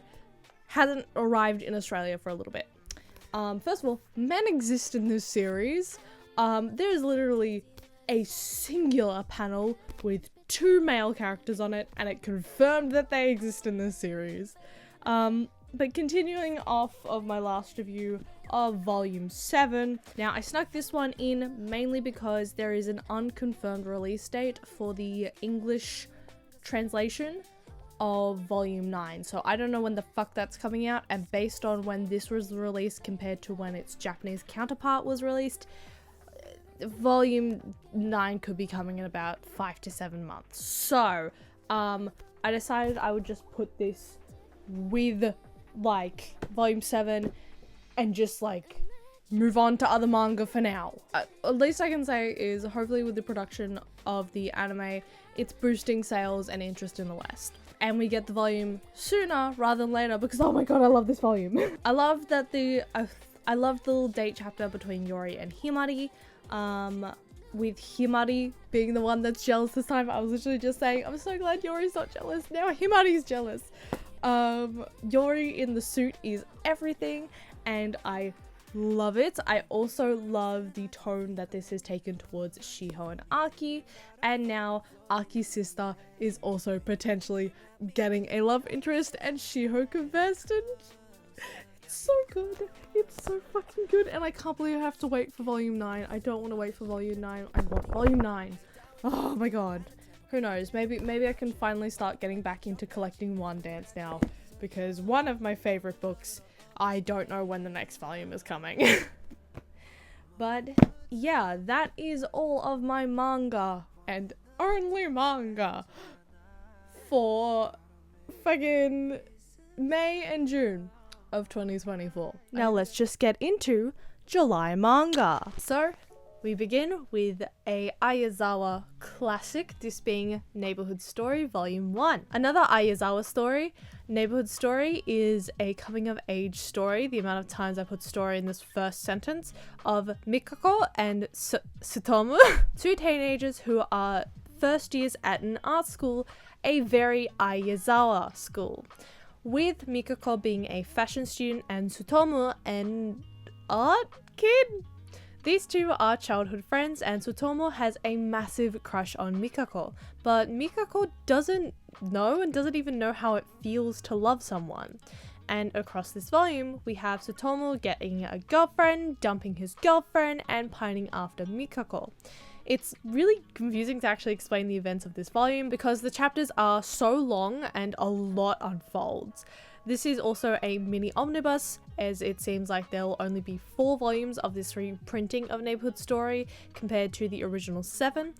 Generally, this is a slice of life comedy with plenty of fashion, romance, and some mid to late 90s humor.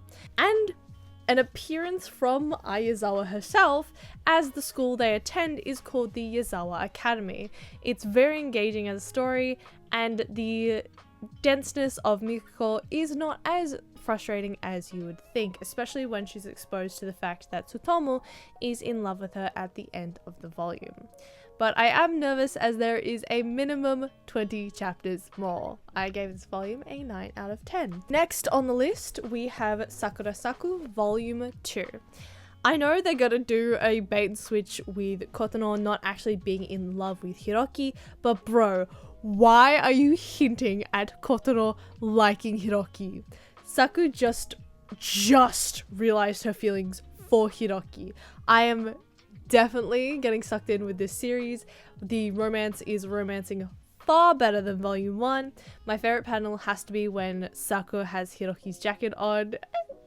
It's so cute, and just imagining Hiroki holding her from behind is so fucking cute.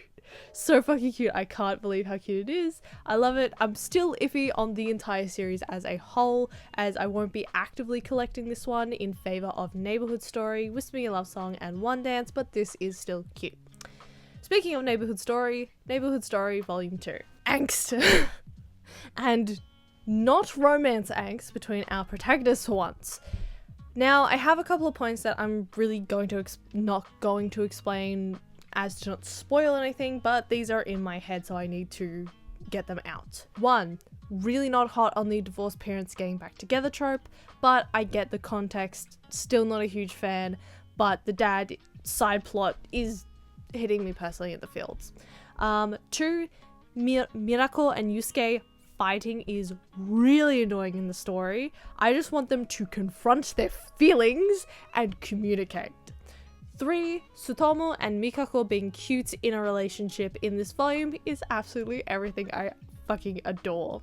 I will also say Ayazawa is really good at drawing teens as being in between adults and kids, and I really like it because they have the attitude of I can do anything, I'm getting older, but also I like being cutesy and I can still be really kiddish because I'm technically still a child, and I find it refreshing and a little bit confusing sometimes. In other series, if they're 15 to 18, they're wildly serious, but I love the mix of goofy and serious inferences of sex while also talking about other classes and stuff too. Some being innocent idiots while some being more knowledgeable about the world. While not as great as Volume 1, the family stuff did ruin it a bit.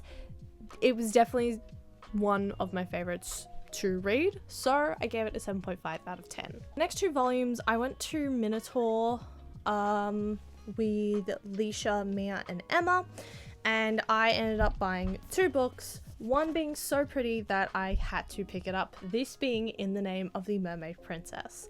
For a spur of the moment pickup, this was so cute. In the world of In the Name of the Mermaid Princess, there are humans and unhumans. Humans are born with special powers which some people are led to think that they are monsters, where others think they are treasures to be taken care of. Our protagonist Mio is the princess of a human-only kingdom, however, she is an unhuman mermaid. One who her father is trying to attempt to turn fully human so she can be married off to a prince of a neighboring kingdom, Prince Chika. To learn about the customs of this new kingdom, an advisor of the kingdom has come to teach Mio the culture and history of the kingdom. He is the first person to not treat Mio like a monster and stirs her heart more than one way. This volume ending with them making a great escape to said neighboring country. And I really liked this, surprisingly. I picked this up because I thought the cover was pretty and the book was relatively cheap compared to other Minotaur books, but this was really adorable. Now, in concept, it's nothing too special, with the exception of the named and prominent characters being fervently against the main character and not having a change of heart. Importantly, Mio's father. But this generally has the same vibe as The Witch and the Beast and Scarlet, however being the shoujo genre instead of ecchi or shonen. This is very much the princess is a damsel, but then is uplifted by the very evident love interest. But the main character has like a love interest already, and Anna and Kristoff, they're fucking Anna and Kristoff. Generally, I like this a lot. Whether I continue the story is debatable, but I wouldn't really mind doing so. I gave this a 7.5 out of 10. Next is a story that I've been seeing for a long time, this being Yagi the Bookshop Goat. I saw this one day in All Star Comics, left it, saw it in Minotaur Comics, left it. This is the BL. It has 18 plus scenes towards the end of it. It really didn't feel needed because I did think this was a very cute story. So I gave it a 6 out of 10 because I did think it was cute. It's very basic for a BL. I just really didn't think it needed the 18 plus scenes in it. So yeah, that one's fine. That is all of my July manga. July anime. Surprise, bitches, we have anime. We only have one, and that is Whisper Me a Love Song, the anime. I am so fucking disappointed with this anime. As of writing this, and as of me recording this, 10 of 12 episodes have been released, and I'm going to take this as the whole series. It is just about up to volume 7 in content, despite there being another 2 episodes scheduled, and they have been delayed without a current end date or release date for them. Now, before the bads, I'm going to give you guys what I love about the anime. Number 1, the voice acting is spot on, especially for Yori, Aki, and Shiho. Yori's singing voice especially, I would absolutely fall in love with her on the spot too. Beautiful. 2, I had no idea Miki's color scheme was green. I thought it was a purpley blue like Shiho. I'm apparently stupid. 3, I had no clue that Yori was a November queen. I am a fake fan. She's not a Scorpio, sadly, but she is still a November queen. How did I not know this bitch was born in November? How did I not know that? No wonder she is a beautiful bitch. 4, the Baker girl's name is Momoka. I'm so glad I was reminded because I would have just kept calling her Baker Girl. 5, I thought the way Yori fawned over Himari was cute and loved the bit where she's imagining Himari in different clubs.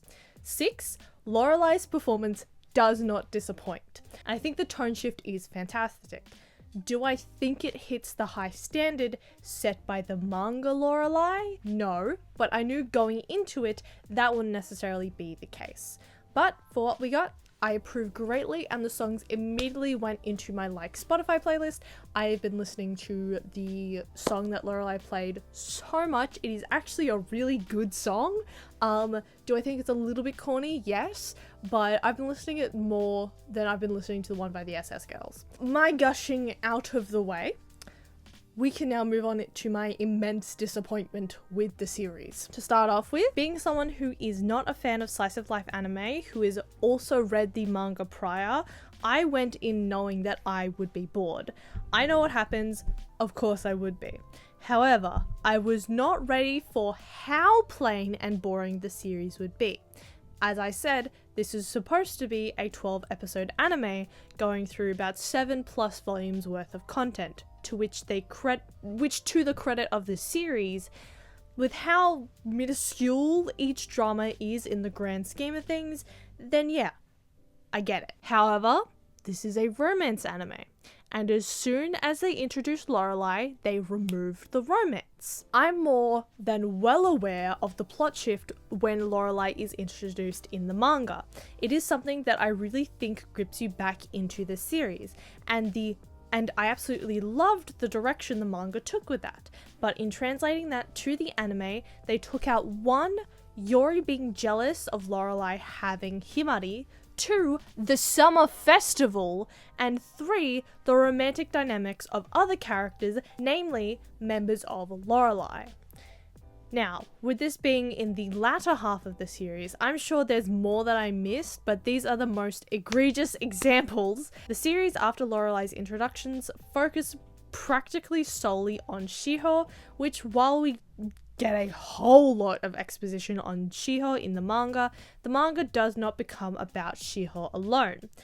As we have the Yori being jealous thing as another plotline and have her have to overcome this, which leads to the kiss at the summer festival.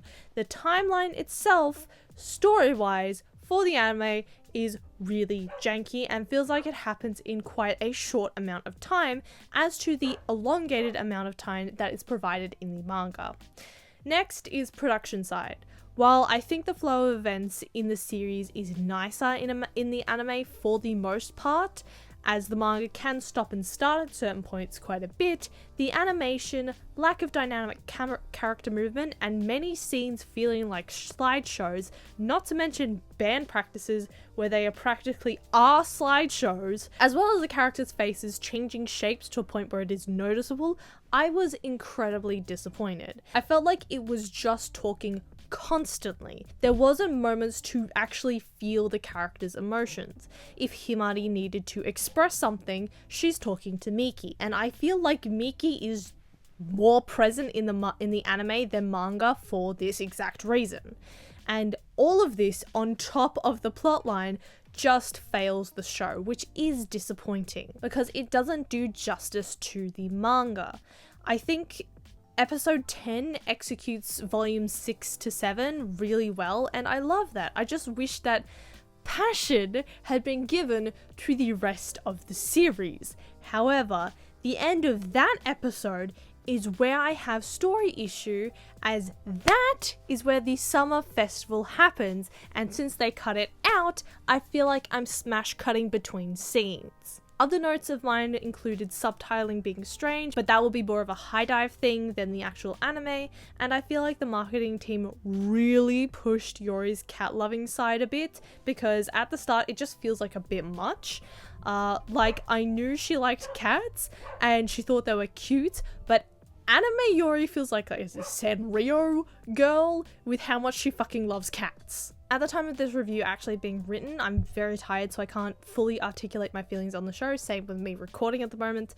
But overall, I'm really disappointed in what we got, especially the cutting of the summer festival. That absolutely drives me nuts, because it is a romance anime and you took out the key romantic element of the entire series. It feels like they gutted the manga and left the main plot points, but forgot that the guts of the manga was the romance.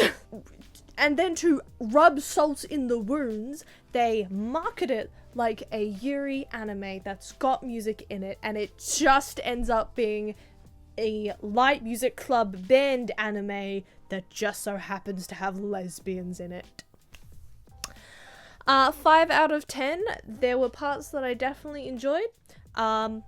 And I can't, in good faith, to one of my favorite mangas, give it anything lower than a 5. This was severely disappointing, and I feel like I dissociated through most of the episodes.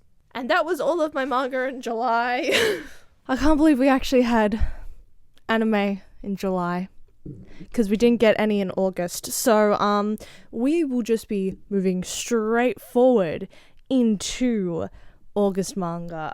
We will start with Sakura Saku Volume 3. This is fucking hell, Hello Kitty, don't jump from there, bruh! We're starting with Sakura Saku Volume 3. Pretty much this is short and sweet. I don't really have a lot of thoughts of this. Again, I find it a very cute series. Still, I think I'm just moving away from shoujo romance in a high school setting, just because, you know, I am nearly 23. So, Sakura Saku, I really hate the two friends in love with the same guy trope. So much misinformation as well in this, but also the fucking drama of it all. Kinda love it, kinda hate it. Gagged, love it, 7 out of 10.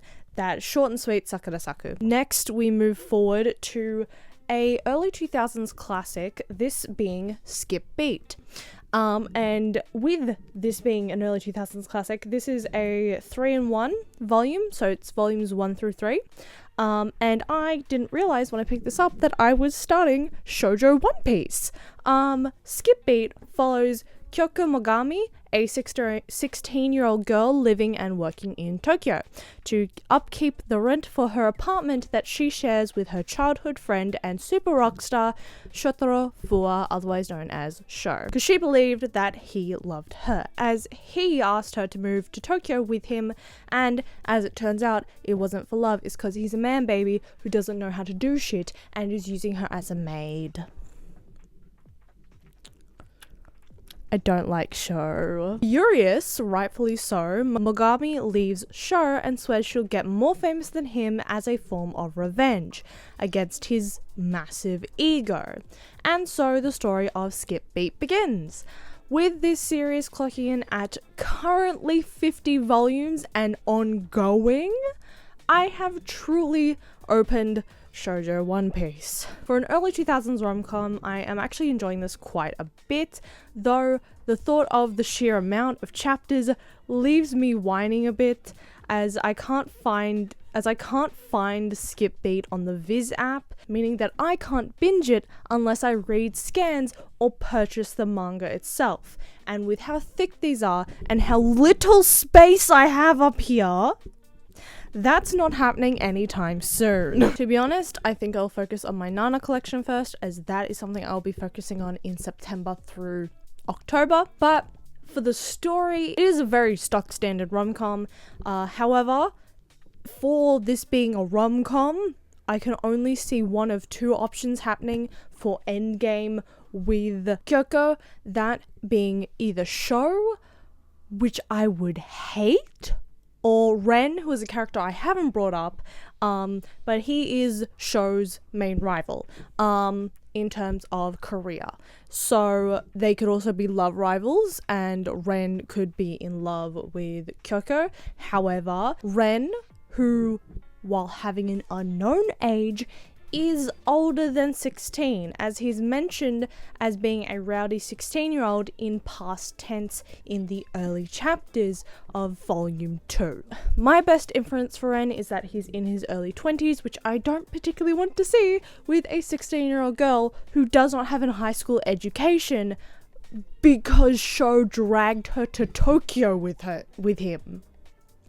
But only time can tell how I will feel about Skip Beat. This got a 7.5 out of 10.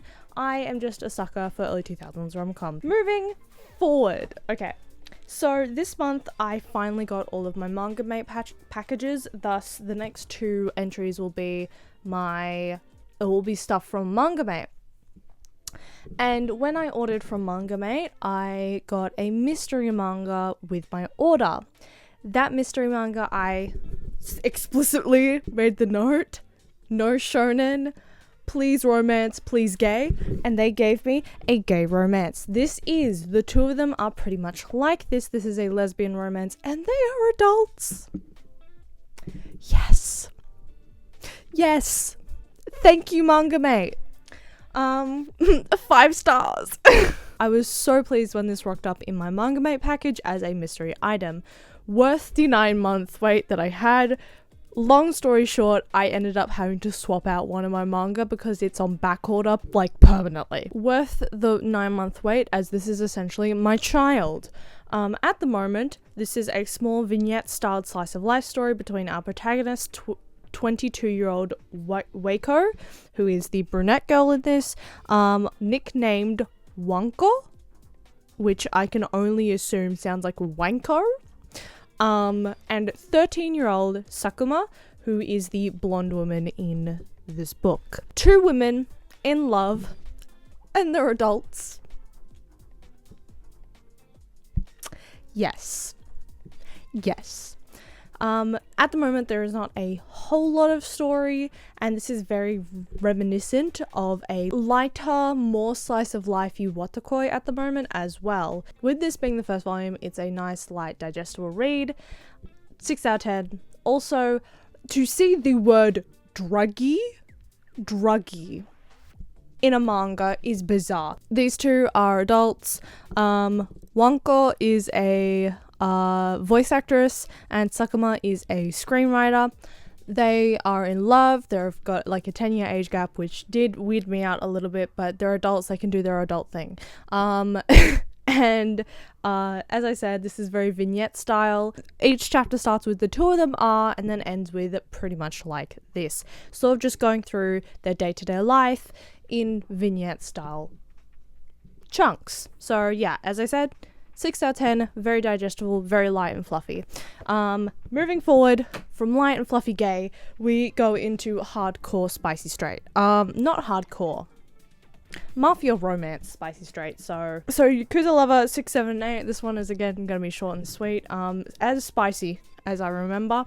Nothing really much to add. Yakuza Lover is the epitome of mafia smut stories. So I got on this train. I'm gonna guess I have to sit until the end of the line. I gave this a 7 out of 10 collectively. This is something where you kind of just have to binge it. It's a very yes and sort of story, and as I said, there's a lot of smut in this. Take that as you will. Moving forward, this one I actually read on the Viz Media website, this being Like a Butterfly volume 5 and 6. Seeing as I did read it on the Viz Media website, I can't actually distinguish what is volume 5 and what is volume 6. So pretty much from where we left off in volume 4, the guy we see at the end of volume 4 is a rival in karate and also Kawasumi senpai, as well as Kawasumi's older brother's friend. Kawasumi has an older brother as well. New information. We learn a lot about Kawasumi in these volumes, but good news, Kawasumi and Suirin start dating in volume 5, and we get to go through the early stages of first love and how much Suirin loves it. However, Atahira, which is the guy who we saw at the cultural I can't remember if it's the school festival, the cultural festival, or the spring festival. I can't remember. It's one of those school festivals, you know?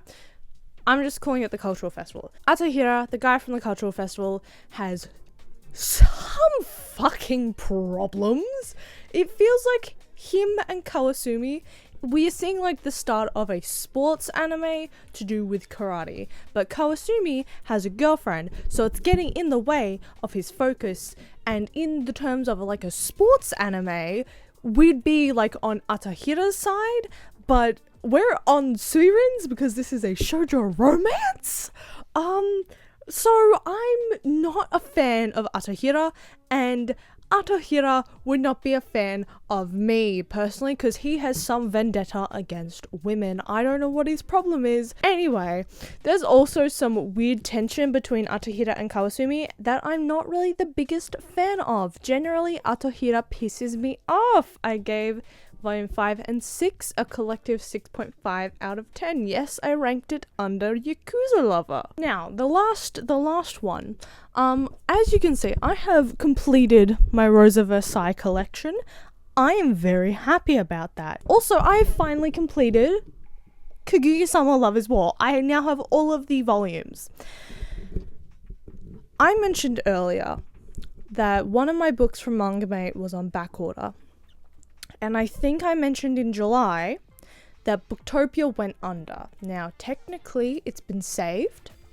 However, 2 books that I was waiting on from Booktopia was Yakuza Lover Volume 6 and Volume 28 of Kaguya-sama Lover's War. I'm not going to trust Booktopia again if they fuck me over. Because they've already done that. I can't get a refund from them. Because of the circumstances of my order that I placed before they went under, meaning I've lost money to them. So Manga Mate, I very much appreciate for letting me swap out one book that was on back order, which was Millennium Snow Volumes 3 and 4 Omnibus, for Yakuza Lover Volume 6 and Kaguya-sama's Lover's War Volume 28, which is why I'm so happy, because I also got Nana Volume 2 in that package, and I got... They're both just like this. Long story short, I really don't trust Booktopia at the moment. But where the fuck did I get the rest of the Rosa Versailles volumes? Oh, Booktopia. Now, Volume 1, I actually managed to get from a QBD, which was a surprise, but no QBDs have Volume 2. Volume 2. And I had bought all the other volumes from Booktopia, which I'm not doing again. So I had to buy volume 2 from Amazon. And since I was there, I was like, fuck it. There's one other series that I have been reading for a while. I only have the first 2 volumes for.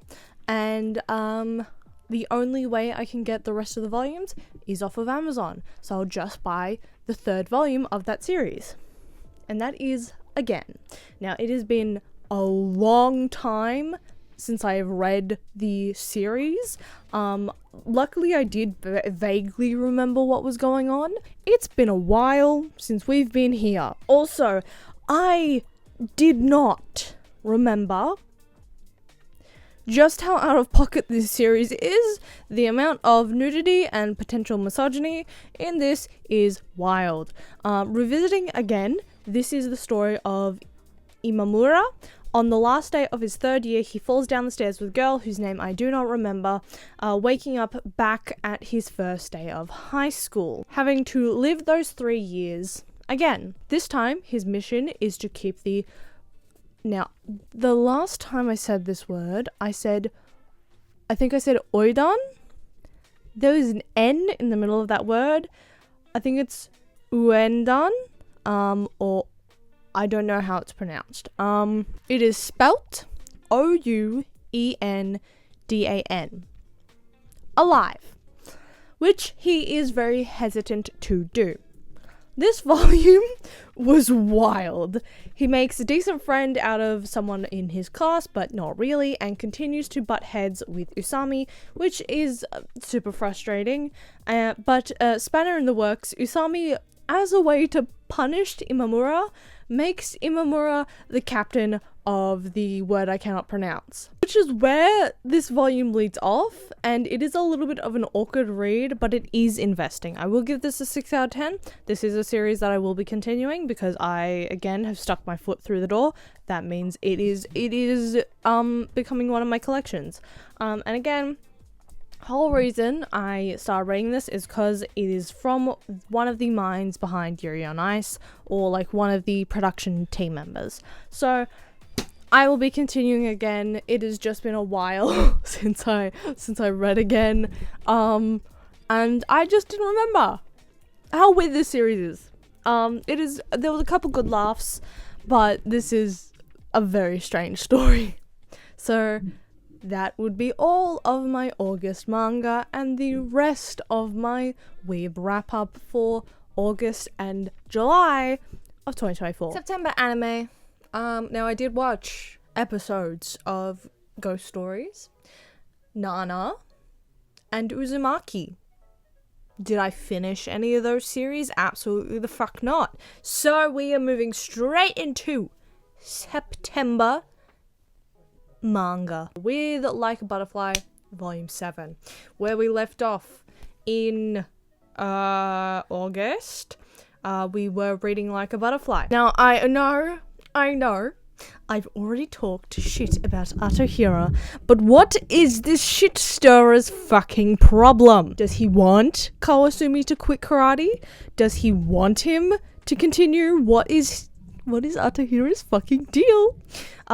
This volume centers more around the shit stirred by Atohira and Kawasumi's broken arm, leading to him and Suiren to walk home together every day for a month and a half, something new for them specifically. Then transitioning into Valentine's and Suiren's birthday, which Kawasumi actually gets her a good gift, and the volume ending with the transition into the new year. And wouldn't you just know, Kawasumi and Suiren are in a class together.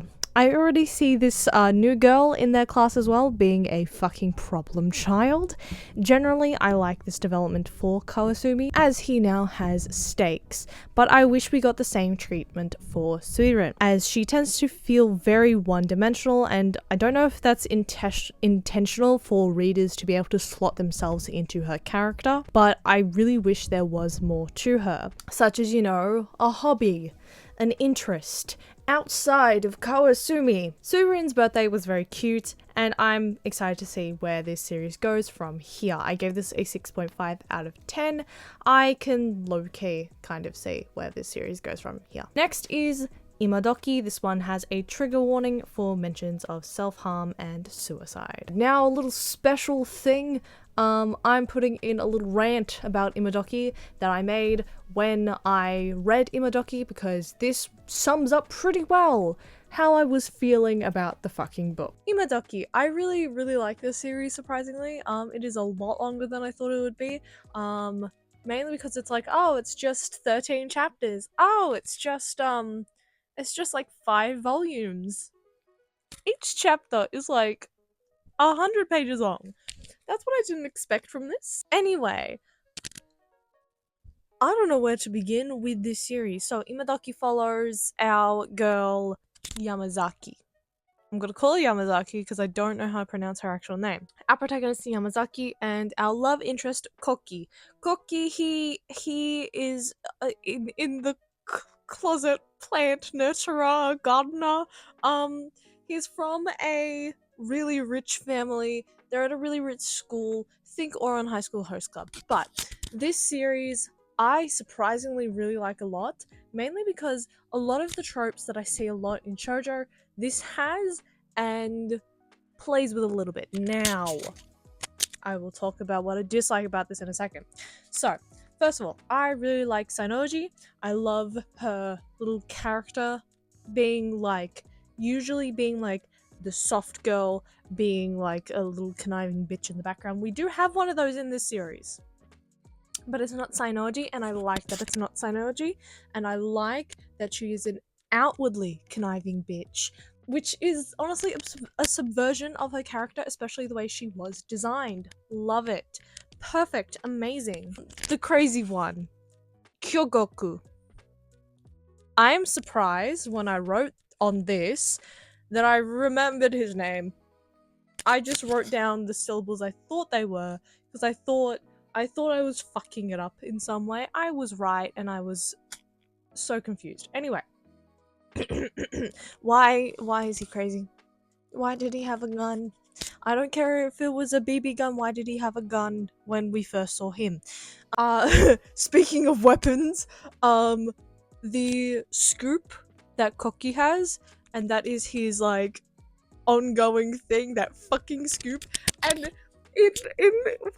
when Koki, like, not confesses to Yamazaki, but really appreciates Yamazaki, he gives her a scoop too! What the fuck? Oh, I also love, there is a Ganguro Gyaru in this. Love her, she's so sweet. Now, as of recording this, I still have not finished Imadoki. We now get to talk about what I don't like. So, Erika. So you know that subversion thing I talked about with Synology just before? Literally like 2 seconds ago?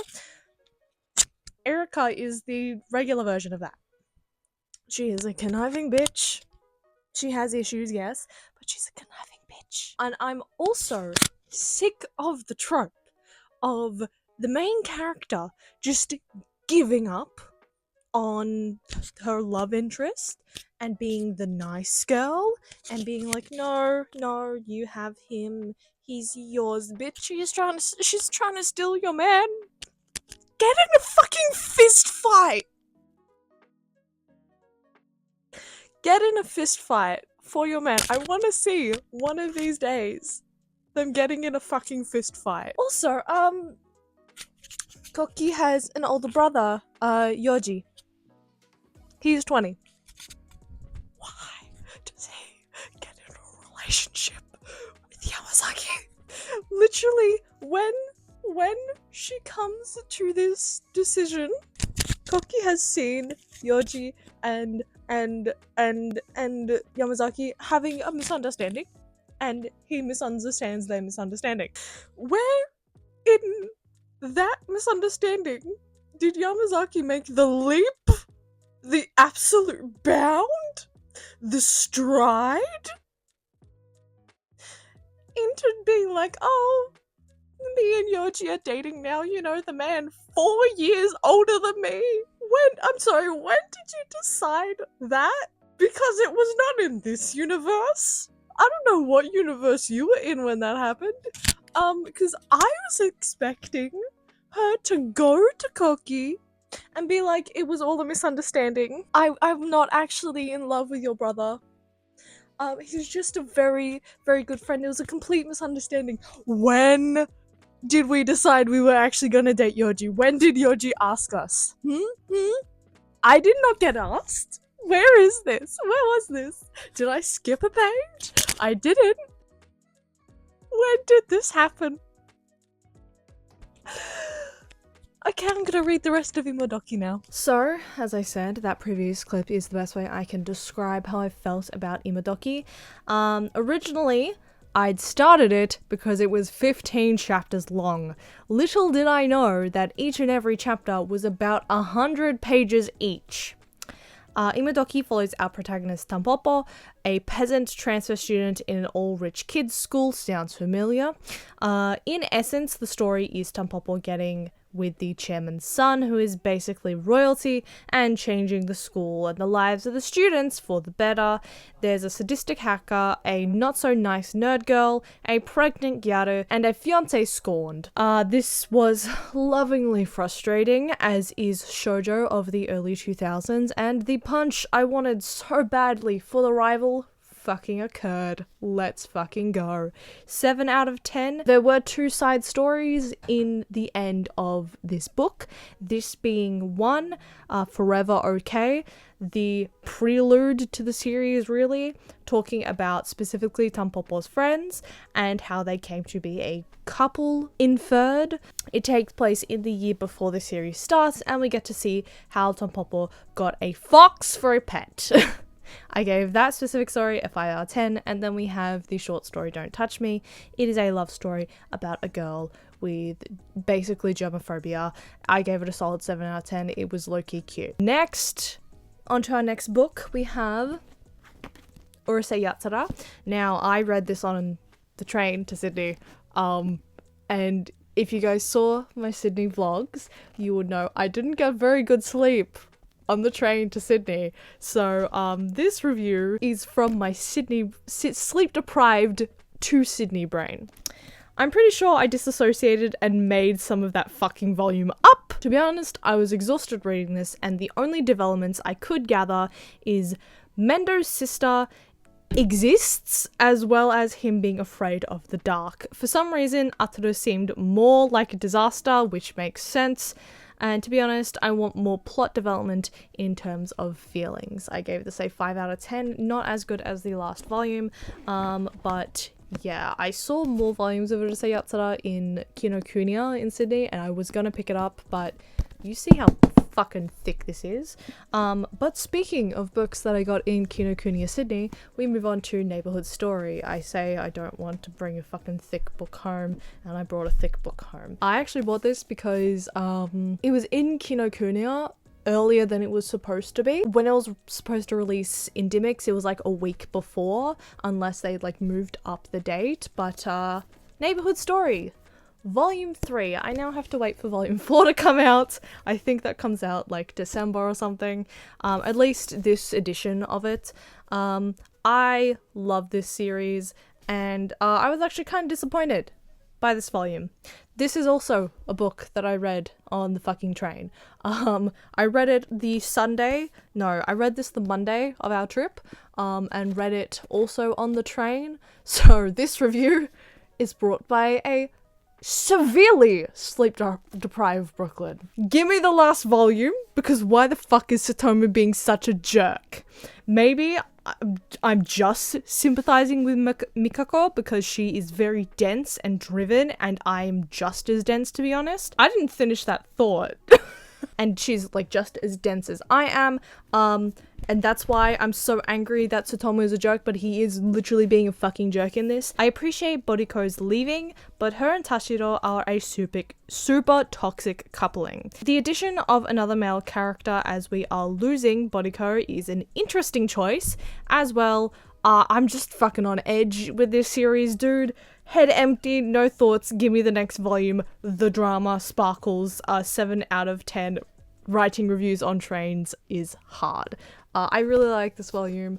obviously a lot of shit goes down. I really don't like Boriko and Tashiro's relationship in this. I really fucking wish they'd break up because it's just really toxic and I don't like it, and I don't like that it takes up so much space in the book. But I really want to get the next volume because I want to see what the fuck happens with Satomu. Because why is he being such a fucking asshole? But yeah, so moving on is another book that I didn't write a really good review on, and that's I got in Sydney. So I got this Until I Met My Husband. I got this at the Darlinghurst bookshop, the bookshop Darlinghurst in Sydney. This is a manga based on the memoir by Ryosuke Nanasaki. I very much want to pick up this memoir because this personally is like sad, but also like said in a very casual way. The tone is very odd, and I like, obviously I'm very sad at the events that happen in this book, but because this is a real person's life, you can't change it, which makes me even more sad. But personally I kind of would have liked to see more of the husband and them meeting and that sort of stuff in this, but obviously since it's Until I Met My Husband, it is more about Ryosuke's life instead of, you know, his relationship with his husband. For context, the author of the memoir, he is a very like prominent gay activist in Japan, and to my knowledge he is one of the first gay men to be married in Japan. Obviously gay marriage isn't legal in Japan, but he got, I think, a religiously recognized wedding or something like that, something along those lines. He has a service now where he marries gay couples, even though they aren't legally married, they're married in their minds. So they have gay weddings, but they aren't technically legal weddings. And this is his life story. It's really nice. I want to read the actual memoir book, but would I recommend this? Yes. It's very nice, and it is a very like clear example on what life is like for a gay man in Japan. I have read a lot of memoirs recently in manga form as well, but I picked this up on a whim, I think because Mia showed it to me, and I was surprised to see manga in the bookshop Darlinghurst, so I just sort of picked it up. And yeah, I really like this. I gave it a 6 out of 10 because I know it's a memoir. I like fictional stories more than memoirs. I do think it was very interesting, and I do want to read the actual memoir book itself. But yes, I gave this a 6 out of 10. Now to volume 2! This took me so long to read, and I have up to volume 10 in my collection now. It took me an entire month to read this. Nana volume 2. The Nanas have met, and we are unraveling Nana Komatsu's life from Hachi's perspective. Not gonna lie, I found Hachi and Komatsu's life coming together very quick, and while a little cute, I also found it stressful as hell.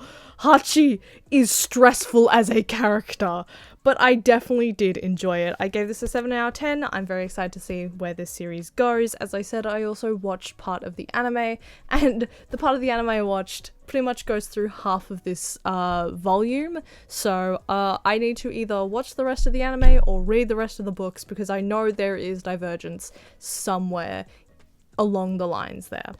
Number 7, I read the Junji Ito short story collection Alley. At this point, my reading review has also come out. For a total, I gave it a 7 out of 10.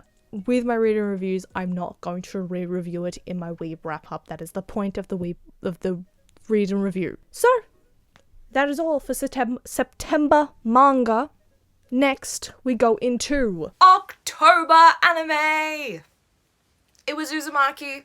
I made a whole video on it. Enough said. October manga! Something interesting happened where I decided to finally go back to my horror list. So we are actually going to start off with, so I was going to read a bunch of horror in October, but with Upload Every Day December around the corner, it's actually very difficult to, like, just sit down and read manga. So I only read 5 series. Now, as you notice, first of all, most of these are romance or comedy. And I said 5 series, I've got 4 books. I read 1 for scans this month, which hasn't happened in a while, and that would be because it's from my horror list. You know, the horror list that I made like 3 years ago, based off of a horror suggestions video that I highly side-eye now, because what the fuck?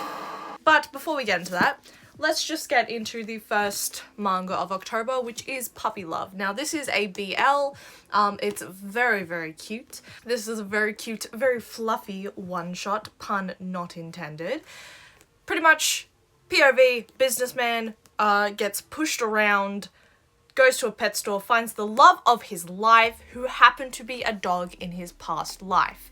And they seem to know each other, or did they? The story involves Hoshi, the dog in the past life, who can actually communicate with dogs, and Inoaki, a tired businessman who just wants something to look forward to when coming home from work. At first, he thinks it's a dog, and in the end, it ends up being Hoshi. While I think the whole resurrection idea was a little odd for a romance plot, I found the relationship super cute, from Inoaki cleaning himself up to impress Hoshi without really realizing it, to Hoshi realizing his goal wasn't to pay back the boy who saved his life in his past life as a dog, but rather to love and take care of Inoaki, because he's Inoaki.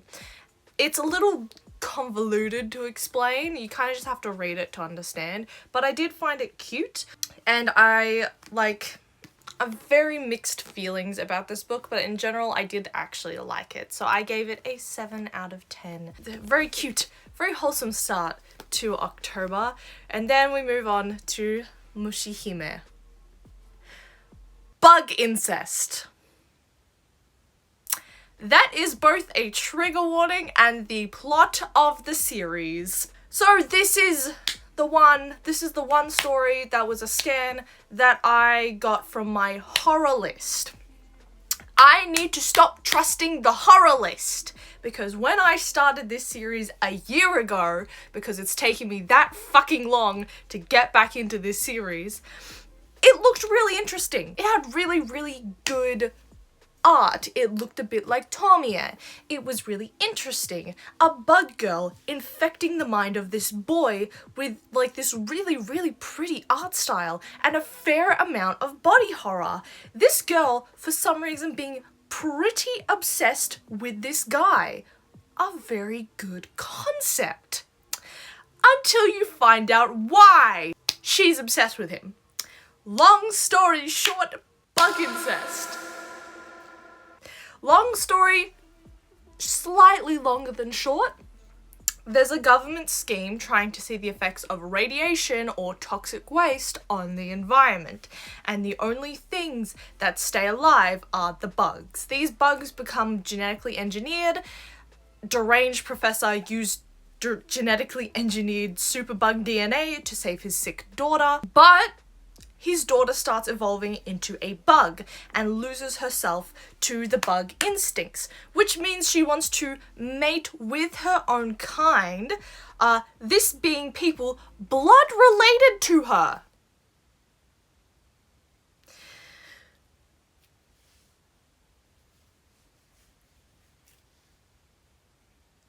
Why was that needed? I don't know. When her father refuses her advantage, which thank fucking God, bare minimum, she goes to hunt down her cousin, who is genetically like her half-sibling to her.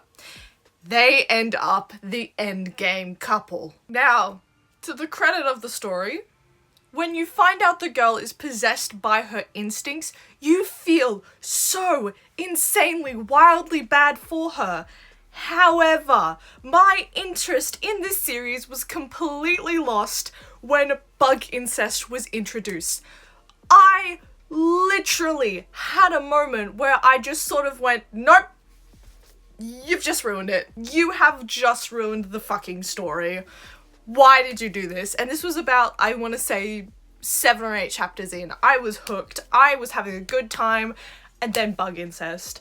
And you lost me. You fully fucking lost me there. I did complete the story to see what the fuck happened, but still, you solely lost my actual genuine interest, and I just read it to see what the fuck happens at the end of the story. It's a shortish story, about 15 chapters long, but you fully lost me with the bug incest. Also, genuinely with this story, what is wrong with having supernatural horror? That is something that I have found with this horror list, is so many plots could have been good if you had made it supernatural horror instead of having a science plot with it. This series is genuinely like a blend between Green Worlds and The Snail from Uzumaki. However, the supernatural part is very lightly suggested, and the bioengineering science shit is very heavy throughout the story. They have literal references to actual Japanese like ghost stories, like Okiku. I think there's an actual story about a girl who is the ruler of the underworld, something like that, and she turns into a bug. There's a lot of like bug related stuff to death in a lot of Japanese ghost stories and mythology.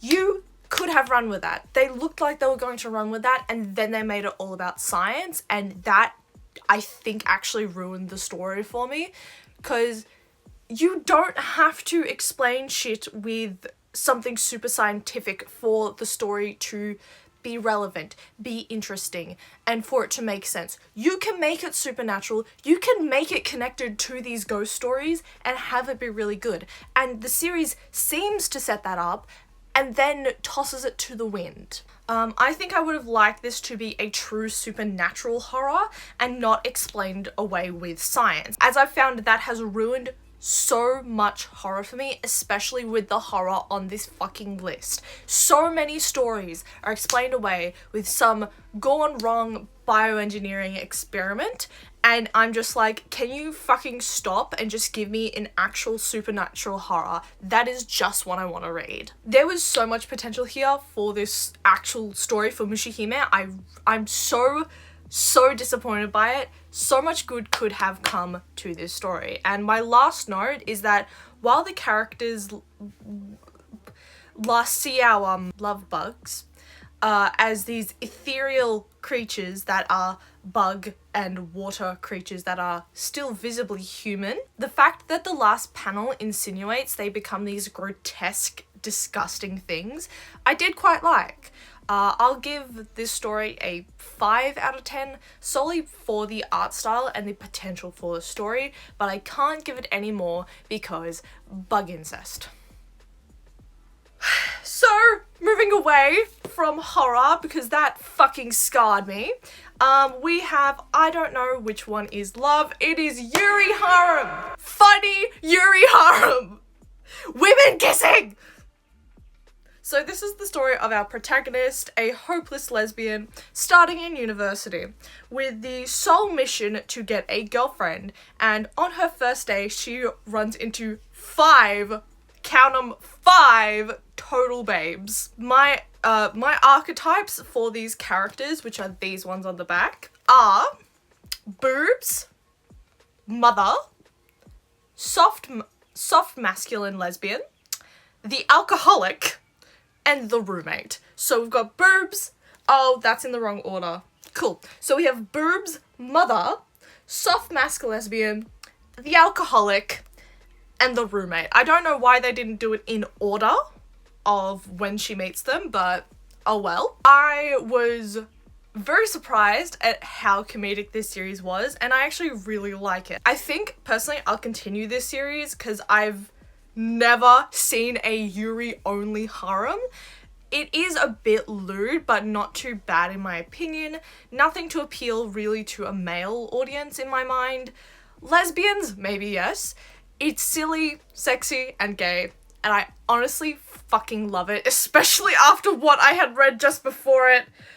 Oh my god, I needed this in my life. I gave it a 9 out of 10. This is so fucking cute, funny, bit sexy, love it. Honestly, I want to continue reading this so fucking badly. This was pretty much my highlight of October. Next is the actual conclusion of a series that I thought had a lot more volumes to it. I could have sworn there were 4, but we have Thigh High Volume 3. Now, this is the conclusion of the Thigh High trilogy. I thought there was going to be 4 volumes. Question, why did we get Harumi lore at the very end of the series? Because Harumi moves around a lot. It's inferred that he has some sort of job, I would assume maybe an idol, and that he doesn't actually care about all his friends and he puts it on, which makes me again think idol. But we only get that in the last 2 chapters. Don't understand why you had so much potential for this and you stopped it there. What is the reason for that? It also makes it seem like Harumi was the protagonist, which he's not. That would be Kiritani. So, I don't understand why. The volume, pretty much with the exception of the lore at the end, runs the exact same as the previous 2 volumes, where it's just silly, haha, goofy boys in miniskirts doing what girls do and being essentially girls, but they're actually buff men in like a boyish way. That is what this volume was. What did I give it? Oh, honestly, I'm probably gonna give this a 6, solely because like I read the other volumes, this really didn't stand out to me. This is a good lighthearted series. Thigh High is definitely a really funny lighthearted series, but after this long of reading the series and collecting it, I'm just not interested anymore, and you really could have included the lore a lot earlier and have it be a lot more fun. I don't know what happened to the series, whether it was supposed to be for longer and that's why there's suddenly lore, or like something along those lines has happened, but yeah. I like this enough. It's a good lighthearted read. I would recommend it to people, but I'm gonna give the last volume a 6 out of 10 just because for a conclusion that I didn't know was coming, I am highly disappointed. So that would be Thigh High Volume 3, the end of the Thigh High series. Now, speaking of disappointment, actually, no, I'm going to change my score for Mushihime. I'm going to give it a 4 out of 10 because I gave this a 5 out of 10. The Yakuza's Bias. I was actually really excited for this because I'd seen a lot about this on TikTok when I was on TikTok. I've seen it on Pinterest. I have seen it on Instagram. If you're in the K-pop sphere and like manga as well, this has popped up for you quite a bit. So I was fairly bored by the Yakuza's Bias, where I like Thigh High for its parody of teen girl stereotypes of buff men who are teen boys but teen girls. The Yakuza's Bias is essentially a satire of stan culture in the world of K-pop, and seeing as I have been that girl and know all this sort of stuff that has happened and stans who are like this, and know all the stuff closely from either witnessing fandoms go crazy online or fighting it out on Ticketek for my own concert tickets, I didn't really find this book super engaging. Like, sure, it's again a diversion of expectation where the big bad Yakuza guy is saying something you'd expect of a teenage girl. But I couldn't quite help but find this series boring. Like, really boring. I found the clear meme references, like the image meme references in the story, quite funny, but the plot was slow and I felt like mentally I just couldn't follow it because I just know any serious Yakuza stuff in terms of like what's going on in here is just going to deteriorate into K-pop stuff, and with K-pop actually being a big topic of interest for me in October with Stray Kids coming to Australia and then G-Idol coming to Australia, I kind of needed just a break from all the K-pop stuff, and reading the Yakuza's Bias just wasn't helping with that. I will say I did like the actual K-pop members in this book start to admire the Yakuza dude as well. Pretty funny. I found that pretty cool. But overall, this gets a 5 out of 10 for me just because lived experience kind of ruined this for me, and I kind of wish there was more to it. Once you've read one joke, you know all of them are gonna devolve into K-pop, and that whole mystique is gone. That's why when the K-pop idols actually liking the Yakuza guy interests me, because like that one's actually like, oh, this is different. This is a different scene. This is a different scenario completely. Oh, the idols are pretending to be like big bad mafia guys. That's really, really funny. But the actual Yakuza stuff itself, it's like, yeah, it's there. So it just wasn't my cup of tea. I give it a 5 out of 10. I'm probably not going to continue this series. So yeah, that is all of my manga for October and September of 2024. Now, I hope you guys enjoyed this video, as you won't be getting the next Weeb wrap up until the last day of December. So, I hope you guys enjoyed this video, and I will see you guys in the next one. Bye.